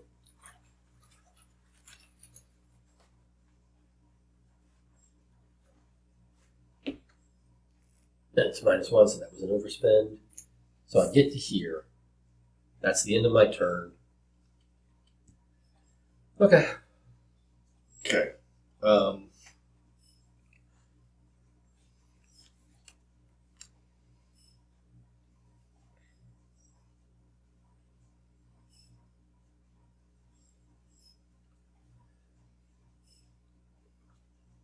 Just resign. I don't know that I need to resign yet. Or, well, if you move here to attack him and then move back, you won't have an action left to resign. Well, what I was thinking is if I move to him and exhaust him, but that doesn't really. No, I mean, I can just take the damage. All right, here's what I'm going to do, just to be careful. Because we take the horror from him regardless, Yeah. whether he's exhausted or not, and I can take the damage from him. Just to be careful, I'm going to play my fire axe, just because I finally got it and I want to have it. Okay. So now I have one thing in both hands. Yep. And then I'm going to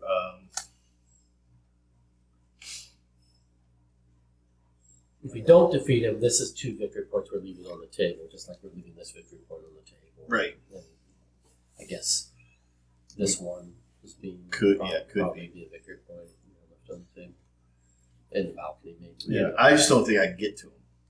No, I'm saying right now we're looking at picking up 1, 2 victory points. Yeah, we're not getting that one, and there's nothing left in our. Yeah, so we're getting 2 victory points at this point. Yeah.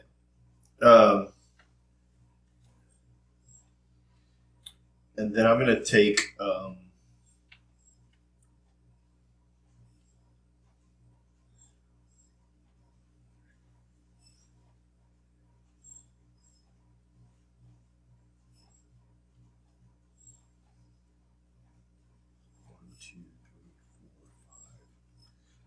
So I've got 2 actions left. I'm going to draw a card. Yep. 6. Now I'm going to draw a card. Oof. Those are all cards I wanted every place except for now. And then that's the end of my turn. Okay. All right, ready? Yep. Okay, so draw a card. Once that's the end of our turn. Monster turn. Yeah, so we both take a horror. Yep. And I take 2 damage. Nothing in the world. That's the end of the monster phase. Now we do the upkeep phase. Right, okay. Take a card And resources. and a resource. I think I'm going to try to get him for the victory points. Well, that's what I was kind of thinking. Maybe we should. Yeah, I think we can get him. It depends upon what this will do to us. Yeah. 2, 3, 4, 5, 6, 7. So I now have 8 cards in my hand. Okay, ready? Yeah.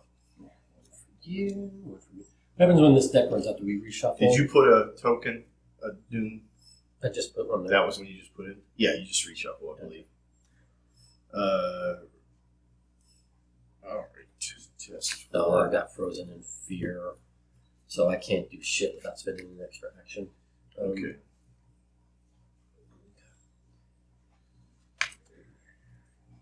Oh, and this gets water. Okay. I'm gonna test +2.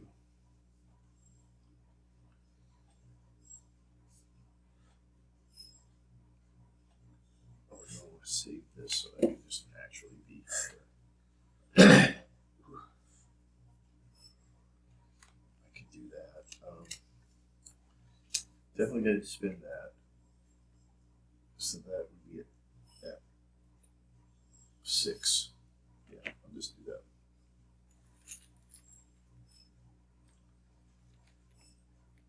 -3. 6 minus 3 is 3. That's a pass. Okay. Okay. So then this is a pass. And you got what? I've got frozen in fear, so it costs me an extra action to move fight or evade. Okay. Until the end of my turn when I can possibly get rid of it. Do we want to try and defeat this guy? Sure. All right. I'm going to move. So let me do that first. I'm going to try and move. I may not be able to move because Okay. I don't have a whole lot of power here. Yeah. -1. 3 minus 1 is 2. Yep. And that is an ability to move. Sorry, so I move to there. Okay. And then I'm going to attack him Okay. with my. So for my second action, I'm going to attack him with the shriveling. Okay. Which is that. So I'm going to get a +1.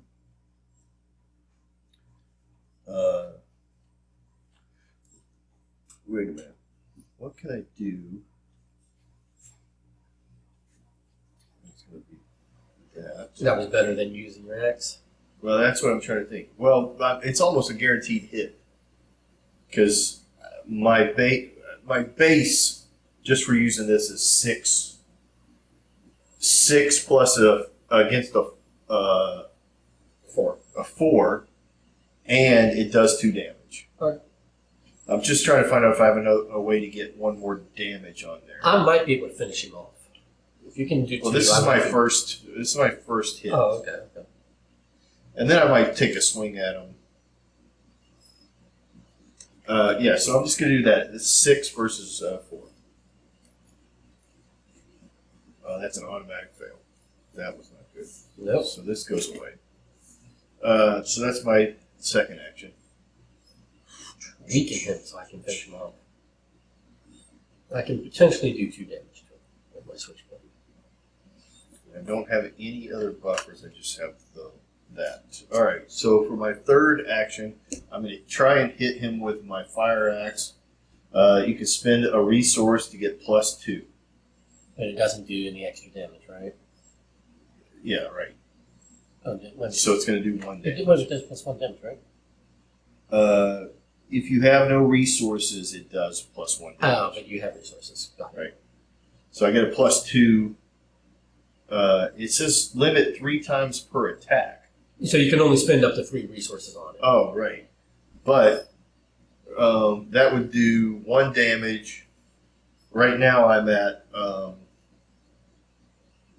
I just spent 1 resource. Yeah. So I'm at 4. That's 6. This is 8. Right? Is it +2 each time? +2 for this skill. And your base is 2? Yeah. Okay, yeah. So 8 versus 4. 8 versus 4. So that's 6. So that does 1 damage. Okay. Was that your last action? That was my last action. Okay. So she's been really good at doing that damage, but for some reason. Do you lose the spell now that all the things are off of it? Oh, wait a minute. What did I pull? Oh. You pulled the auto fail, right? Yeah, which is that symbol. Which is that, right? Yeah. Which is if you pull that symbol during it, take 1 horror. So I take a horror. Yeah. If you take a I'm horror, going to take a horror, you do a damage. which does a damage. Oh, okay. So that had happened first, and Yeah. then that happened second. Yeah. Okay. So, Now I have the potential to finish. but then it that's off. the end of my turn.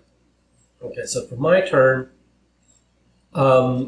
doing an attack will cost me 2 actions. Let's see what I can do here. I'm at a base 3 fight. I can pump up as much resources as I want because I have hard knocks. 3 would be 6 versus 4.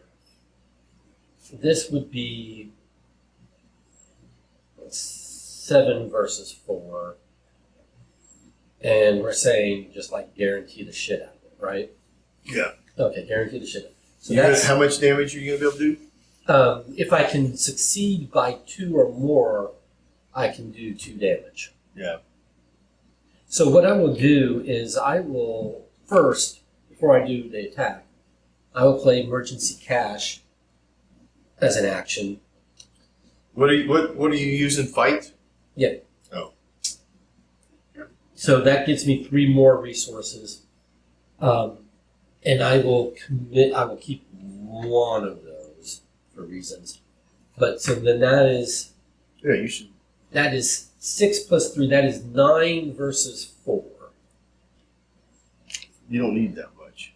Well, I want to succeed by 2 or more. Oh, right.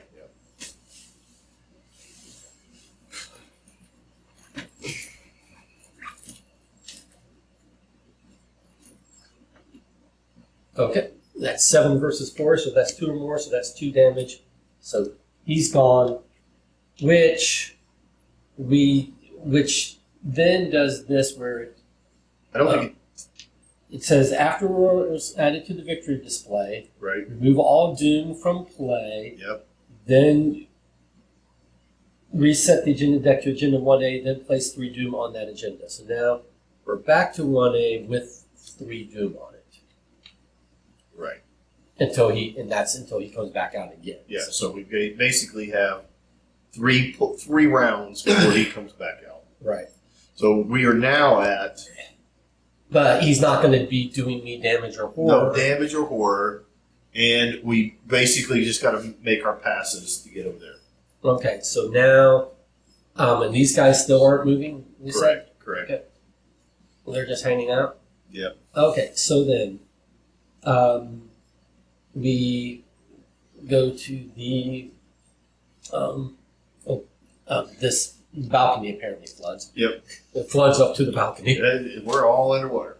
Draw a card. You put get the our doom resources. on, right? Or no, not yet. Not yet. Well, we do now. No, we do this will. first. Yeah. Okay. And then. Okay. Her 2045s have come to me quite late in the game. I don't even know that I ever want to use her 2045s because it's 2 hands. Yeah. But anyway. All right. Last cards for now. Ugh. I have a swarm of rats. Oh, at the end of my turn, I was supposed to test this. I'm sorry. So that I had 1 left, and I'm testing this. So sorry. So I spend 1. That gives me, and I had cards to ditch on that. That's why I kept the 1 resource. So we get rid of the this card which I had. So that's 5 versus 3. Let's see if I can get rid of this. I've got a pretty tough customer here, which I may just move away from and take the damage. Probably. I mean, yeah. I mean, why not? Yeah.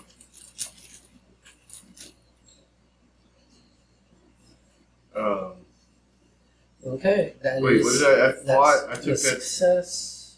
When did I take this? Okay. That was from the previous round, right? Because I took the damage here. I don't know. I don't know. You got to keep up with your I'll shit. leave it. I'll leave it. Yeah, no, you're right. You're right. So I've got a hunter creature on me, but I'm probably going to just ignore him. I believe I am as well. Mine does have a victory point to it, but it's 4. It takes 4 to kill it, Okay. and I don't have a way to do that right now. And you can take all of that and not go down? I believe so. Yeah. Well, you're at 6. If you take 2 horror. Well, he can take 1 and die. Okay. Okay. So we're now to investigator phase. Yeah. Do you want to try to leave first? I'm going to try leave. I have a 3. against the 2, and I don't have a way to beef it up. Okay. All right. Well, I can't fix that because I can't pull out So you're not resigning? a +2. So I can't resign. I can't move to resign. So I guess I'm going to fight. Because he's going to do that to you basically twice, right? Yeah. No, just the once. Well, but then if he's still there Oh, yeah. and you try to move away from him, Yeah. you do it again. Uh, If we lose, do we lose if one of us goes down? No. Okay. and if I go down, I just get like, yeah, because once somebody if somebody's out, then it only takes one person to resign. But you'll take damage or whatever. Oh, trauma. Yeah, take some trauma.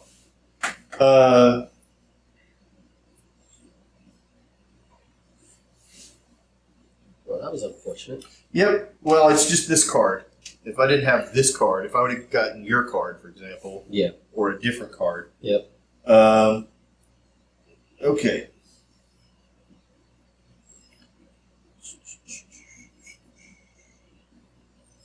I'm going to try and evade him. Okay. Ooh, Jesus. 3 minus 4 is -1. is 0. And he is at a 2. Because you can't go below. Right. And I'm going to spend my lucky, Which says what? which gets 2 to that value to that test. So a 0 plus 2 is 2. It doesn't go down to -1 and then at the No, I don't. No, Okay. can't go below that, as far as I understand. Okay.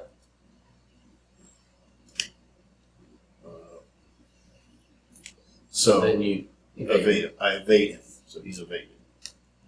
But you can't try to leave this turn. But I can't. So that's number 2. Okay.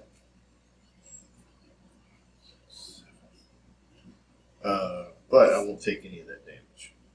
Okay.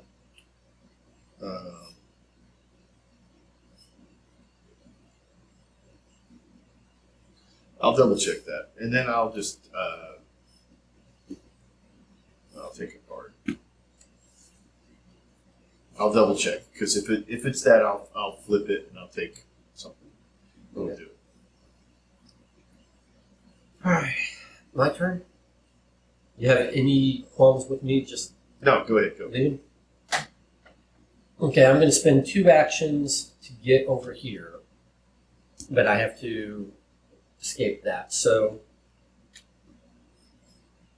this is 3 agility plus my base 3 agility. That's 6 agility. We'll make it. I don't need these anymore, so we'll make that 7, 8 agility.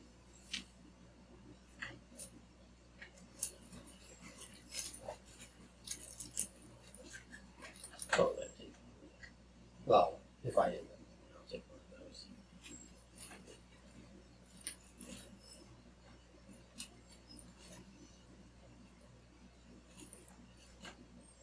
Alright, 9 minus 2, still plenty. So I take 1 damage from leaving this guy behind here, where I came from. Okay, so now I'm here with 1 action left, and I just resigned.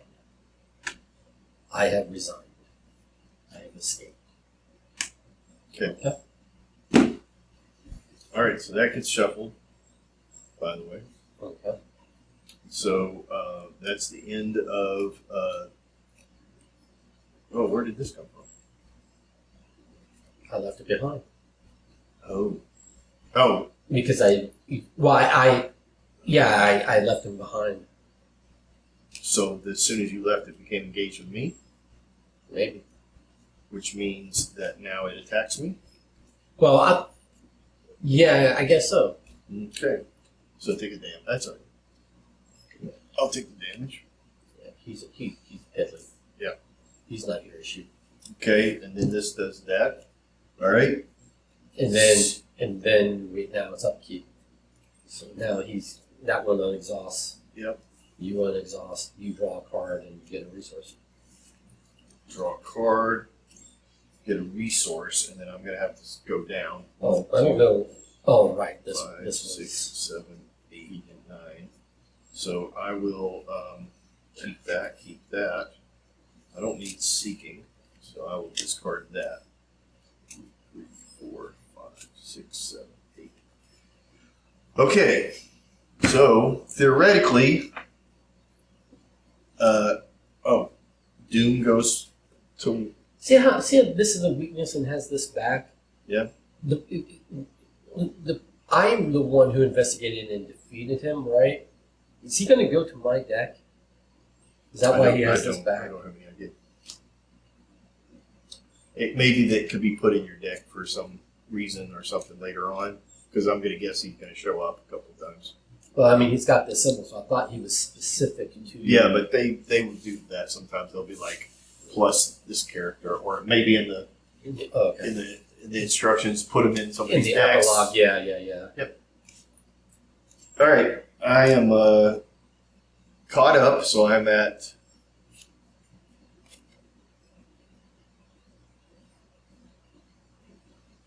Oh. What? All right. Okay. Maybe I have a bunch of those though. Yeah. I'm going to test for investigate.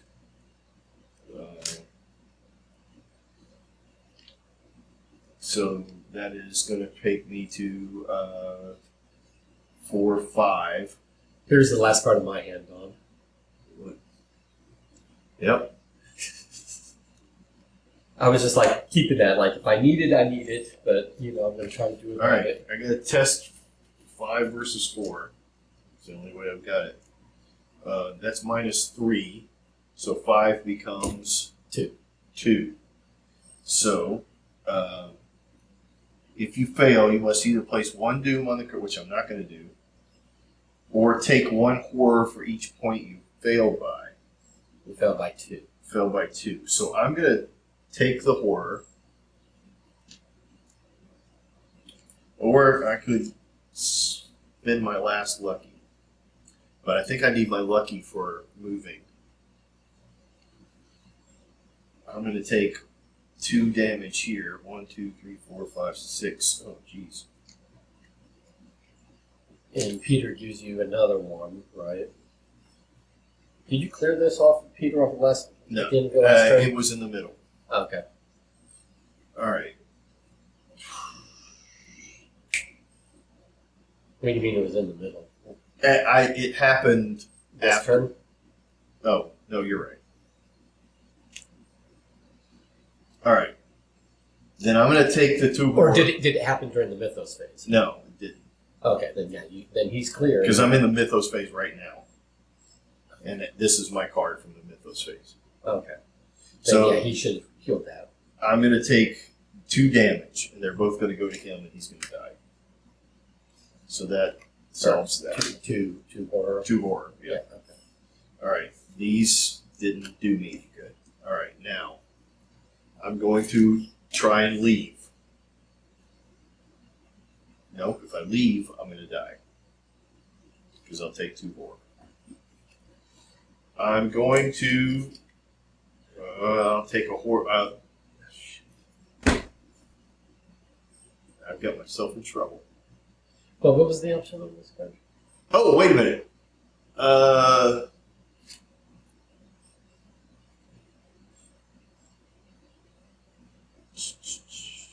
Nope, it doesn't do any good either.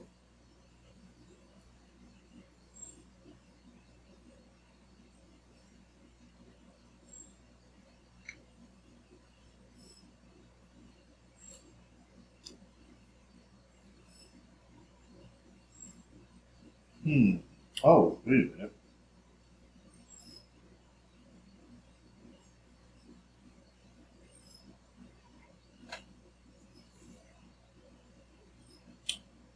That is the skull. I drew the skull, which was -3. Yeah. But you get +1 for that test instead. Okay. So Well, we took one horror. So Pete is back. No. Let me do this again. Peter's back with one on him. Peter's here with one. I drew the skull against this. Yeah. So instead of being -3, it's +1. It's +1 instead of -3. Or is it both? I think it's both. Wait a minute. Here. It's both. You get the effect of that plus All right. 1 for the skill. So this is -3, which takes it back down to 2. +1 is 3. This guy didn't have any help. Then I take a horror, which goes here. That's what that would have done. Right, because it's 3 versus 4. Yeah, 3 versus a 4, which is a -1. Yeah. So I take one horror, I put it on Pete. Yep. He's still alive. Yep. Now, if I move, I'm going to take 2 horror. 1 horror here. Yep. 1 horror here. And you'll be alive. And I'll be alive. Yeah, good. So, now, I'm going to move over there. I'm going to use this to increase my agility.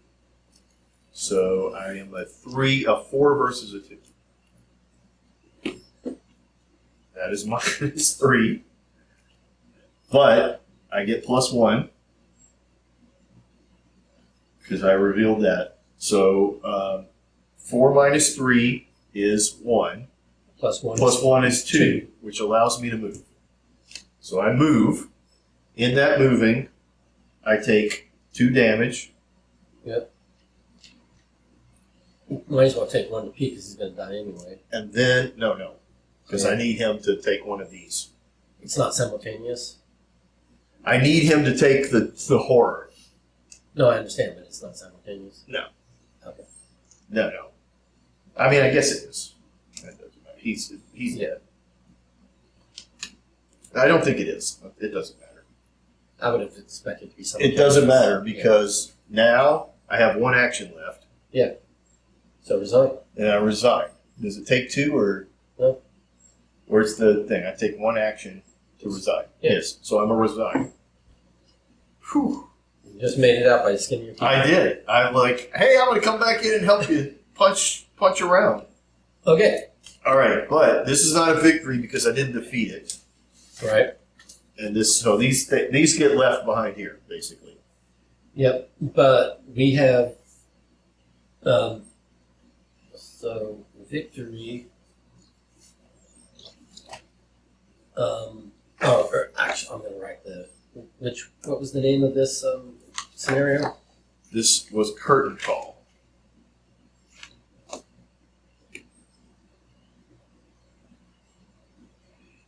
Okay. We've got so far 2, 3, 4. Yep. That's all I see. All right, let's read the thing.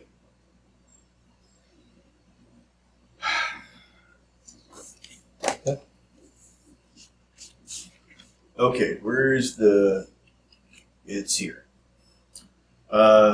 If each undefeated has resigned, advance. The stranger gives you a slight bow as he steps through the lobby's front entrance, opening a glass door that was not there a moment ago. A sudden cacophony of noise erupts around you, and you fear the building has only seconds before destroy. You flee, crashing through the front doors and leaving the ruined theater in your wake. It's a lot of things. A lot of things get destroyed in this world. Several blocks away, you take a moment to rest and think about what you've witnessed. The investigators must choose one. We have to warn the police about what's going on, or the police won't believe us. We have to solve this mystery on our own.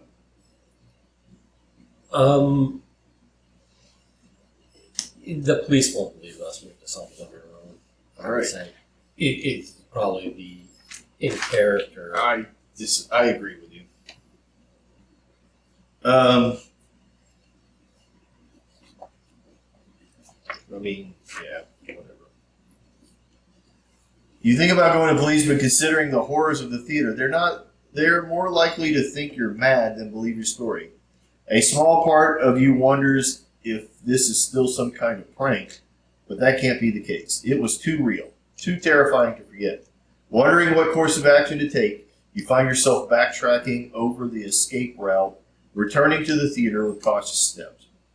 The bright glare of headlights drills into your eyes as cars pass on the street, splashing dirty rainwater onto the sidewalk beside you. Soon, the Ward Theater comes into sight. It is bright, its bright lights dominating the streets of downtown. You expect the theater to be in ruins, but its exterior looks the same as it did when you arrived to see the Yellow King earlier that night. Or the King in Yellow. Yeah. You walk to the front window of the Ward Theater and tentatively peer through, but it is too dark to see anything inside. Just then, a chill brushes the nape of your neck, and you feel that you are being watched. You turn and spot a shadow fleeing around the corner. A swarm of roaches skitter across the sidewalk, following the shadow's wake. Your muscles tense with uncertainty, and you're round the corner, and you round the corner in pursuit. Standing unconcerned on the sidewalk is a familiar-looking man in a featureless, pallid mask. His unwavering gaze bears down upon you. "Who are you?" you call out. The stranger does not respond, and instead turns and disappears into the alleyway behind the theater. You give chase, hoping for answers, but by the time you reach the alleyway, it is empty, save for the notice on the wall to the theater's employee entrance. "Don't be a wet blanket. Come to the King in Yellow cast party, 8 p.m. at the home of Constance Dumaine, 1452 Atlantic Avenue. Formal dresses only." You tear the notice from the wall and you take it with you, hoping it will lead you to the answers you seek. All right. Then it has these things. Do you think it was wise not to warn anyone? In your campaign log, record that you chose not to go to the police. Mark 1 doubt in your campaign log. So I guess maybe we'll do a tally over here of doubt and conviction. Okay. And we can just do tick marks under it. Yep. In your campaign, record that the stranger is on to you. Did not warn police. Yep. And stranger archers. Yep. Add the man in the pallid mask weakness to the lead investigator's deck. That's mine. Does not count towards size. Yeah. For the remainder of this campaign, anytime the bearer of the man in pallid mask leaves the campaign for any reason, choose a new investigator to become the bearer of the man in the pallid mask weakness and add it to that investigator's deck. Sorry. Well, I have the better ability to deal with them. In the campaign log, under Chasing the Stranger, place 2 tally marks. So we need to keep a track of Chasing the Stranger. For the remainder of the campaign, keep a running tally of the number of times the man in the pallid mask is... We put 2 tally marks? Yep. Okay. For the remainder of the campaign, keep a running tally of the number of times the man in pallid mask is defeated during a game. Each tally will bring you 1 step closer to the truth. Each investigator earns experience equal to the victory value of each in the victory displays. 4. So that was XP of 4. Yep. So. All right. Apparently, one of the options would have been steal from the box office. I don't know how we would have gotten that. Or was it, I don't know, some other location? Oh, it could have been that one of those locations that we didn't flip. Right. And he pops up the same way, so he travels with us both scenarios. Yeah, and he will, when he spawns now, he's going to go to the location furthest from us. But he can always be defeated by investigating that location at a +2 shroud, which I ought to be able to do pretty readily. Right. If I can get my thieves' tools and my and my talents on the line. This guy was problematic to happen at the last minute. Yeah.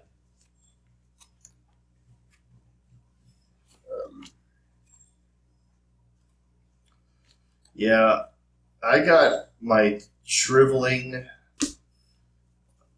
spell twice right at the start. Okay. And I had it in my hand. I wonder if there's another offensive spell. I'm going to have to do some research. Maybe with some XP, you start out pretty limited. Shriveling is the big one. Yeah. And it did well.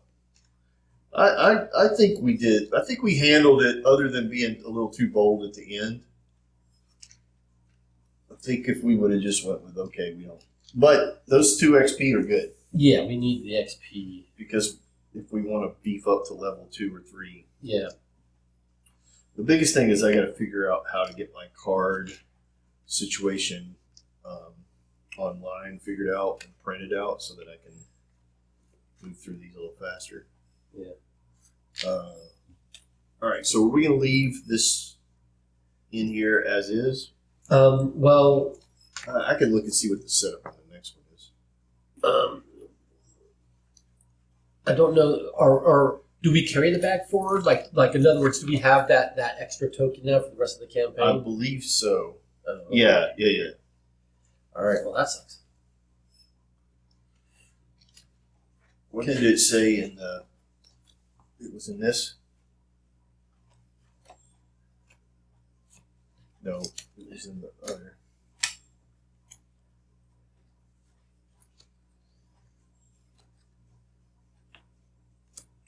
I'm just gonna say this. It's a hard game. It is a hard game. It's interesting. Those 3 things would have added a different token. Oh, we randomized which token we were getting. Yeah. Okay. But in this case, they all have the same damage. Well, but in future scenarios, they'll probably diverge.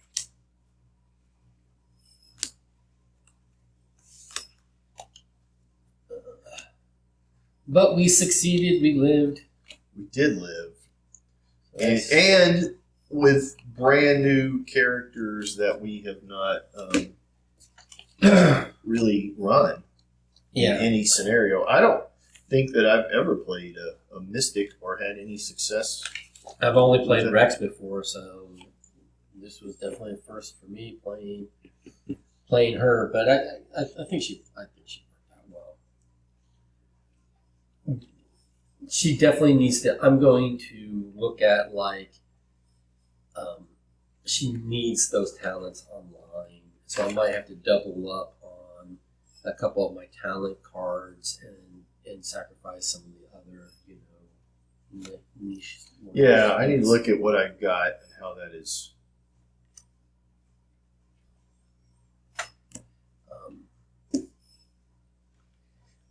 Friends in low places, it came to me and I ended up not using it, so. But I already wrote on the customization card, so I don't really want to get rid of it. Because what Friends in Low Places does is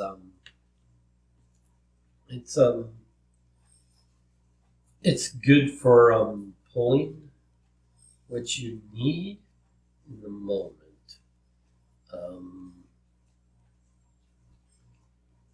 But you just have to have it. So yeah, see my Friends in Low Places. It starts out when I had to give it a trait, so I give it talent, and then it says when it comes in, I play it for 0. It's an event. Look at the top 6 cards of your deck. For each card with the chosen trait, you may spend 1 resource to add that card to your hand. Shuffle many cards in your deck. And then with like 2 XP, you could upgrade it. I could upgrade it to versatile, where I choose another trait, so I can have a talent or item, right? So then when it comes in, I'd go, oh, I'm missing this talent or this item that I need. Yeah. Try to dig for it, was the thought.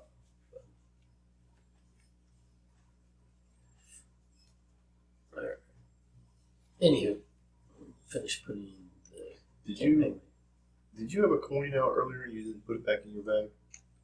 Look under your bag just to make sure. Okay. Because you tend to put your things aside. Yeah. No, I saw a -2, but it was between pulls. -2. It was between pulls. I didn't miss a pull. No, I wasn't saying that. I just meant. You were accusing me of cheating. I was not. I was just know. meaning it needs to make sure that you put it in there so that you have. Yeah. Yeah, it looks like that on the campaign, once we start pulling the chaos bag, once it's going, we just have. But was curtain call was just this one symbol, right? All the rest of the. Yeah. Okay. Yeah. Which also includes these. Okay. Okay, so putting everything into the box, since we don't have I'll just get bags. dividers, I guess they just need to be bagged. Yeah. I mean, all of these just go. These two, this one and this one, has a place in the rats and this treachery one. Okay. I can put those in. And then all this.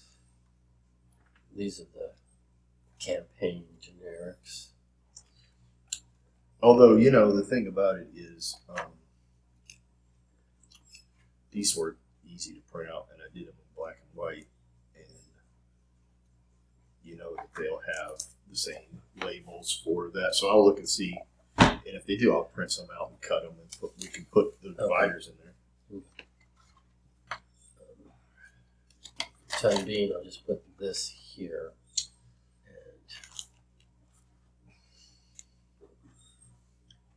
Curtain call, I'll just put it in the back of all of this.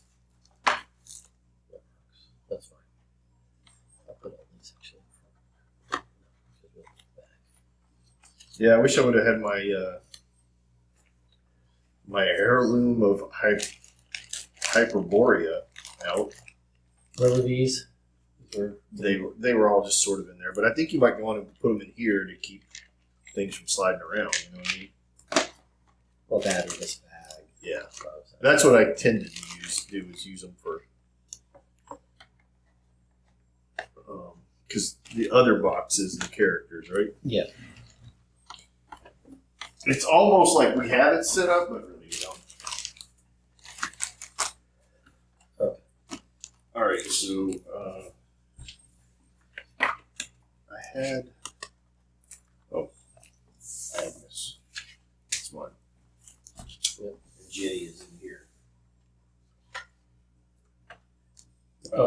I had the Jenny card out. It's right here. Oh, okay. I'll tell you what I'm going to do. I'm going to put her over here on this side. Do you want to put yours here as well?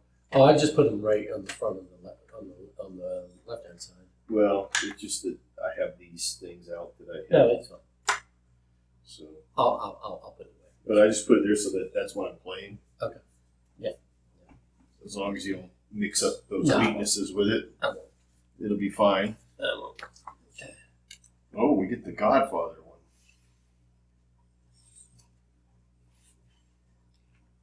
All right.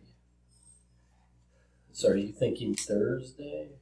I might be able to do it Thursday. Yeah. I mean, that's kind of up to you. Especially if it's rainy, but because I'll be off and my family will be off, so Thursday might be good. Okay.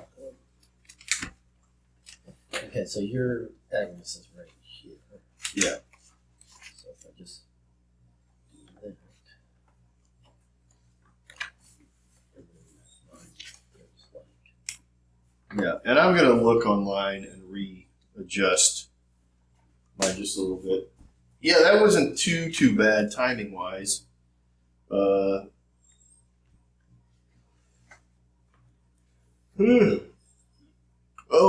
boy! Although my back is kind of shredded. Yeah.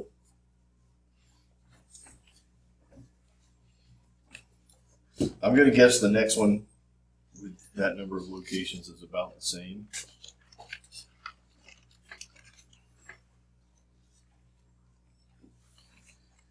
Yeah, which is why, because you told me to like be fast, so that's why I was considering that Ursula Downs, because her thing was she gets a free investigate every time she moves to a new location. Yeah. So if it's move, investigate, move, investigate, which is why I use Pete and you have it because Duke does that as well. Yeah, and then if a lot of locations, like we had a few that had one, and then a couple that had two, but if a lot of locations only have one clue, then you really do just want to move in, investigate, move on, right? You know, and she would be really quick at that, right?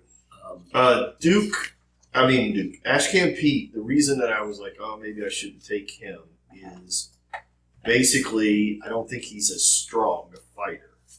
Like if you have Duke and you can keep Duke alive, he does some damage for you and he does some investigate. Like you can send him into the room first and stuff like that. But he can't be like a big fighter all the time for me. What is this? That's the campaign log book. Oh, this is the campaign log? Yeah.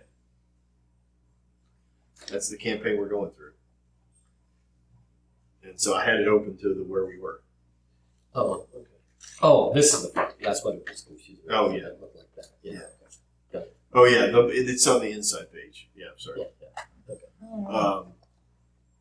Now, I'll tell you, I need to do some looking around to see if I can find any of these at the used places or in the whatever. There's a lot of the core sets are at McKay's. Yeah. But we don't need any more core sets. Right. But it would be good to get those investigators from this because there's a whole bunch of extra cards. Right. That's the only thing is if they are not making these again, and they're not making the investigators anymore, then I don't mind if they don't keep making the campaigns after it's been gone for so long, but if they don't keep making the investigators, then you're losing out on key assets and cards that you can use.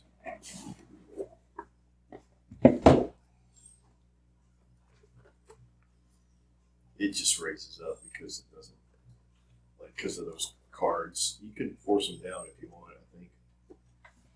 I just thought it was a little higher. It's a little high for what it is.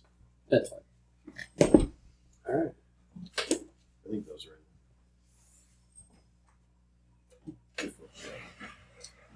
in. Okay. That's Path to Carcosa at the beginning.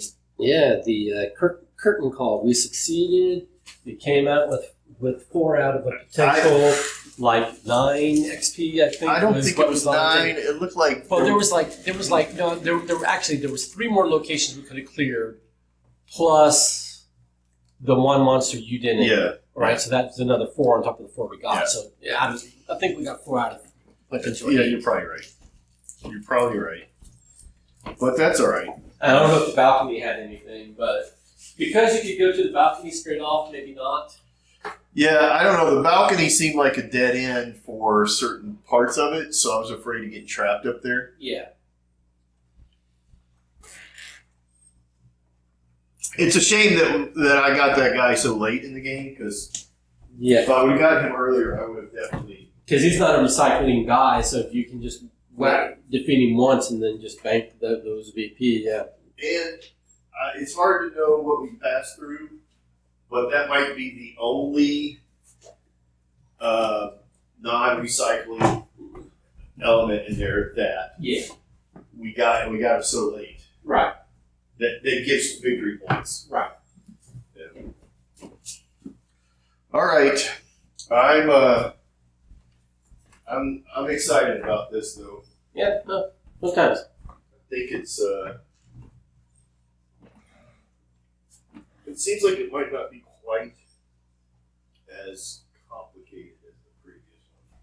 I don't know about that. I think it's just starting off, like it's meant to, which is ease you into it complexity-wise, but it was still like, it still seemed very daunting. Yeah.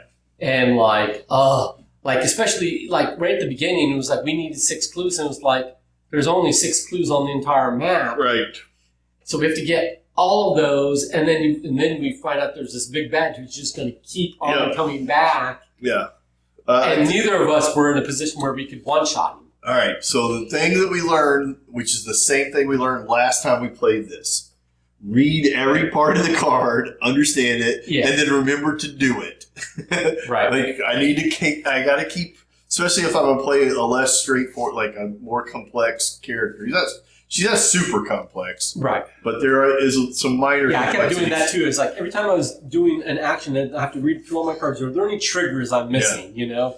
Mine is the timing on it. I got to remember the timing on it. So now that I know how it works, taking resources off, putting resources on, and I understand how that works, I think I'm in pretty good shape.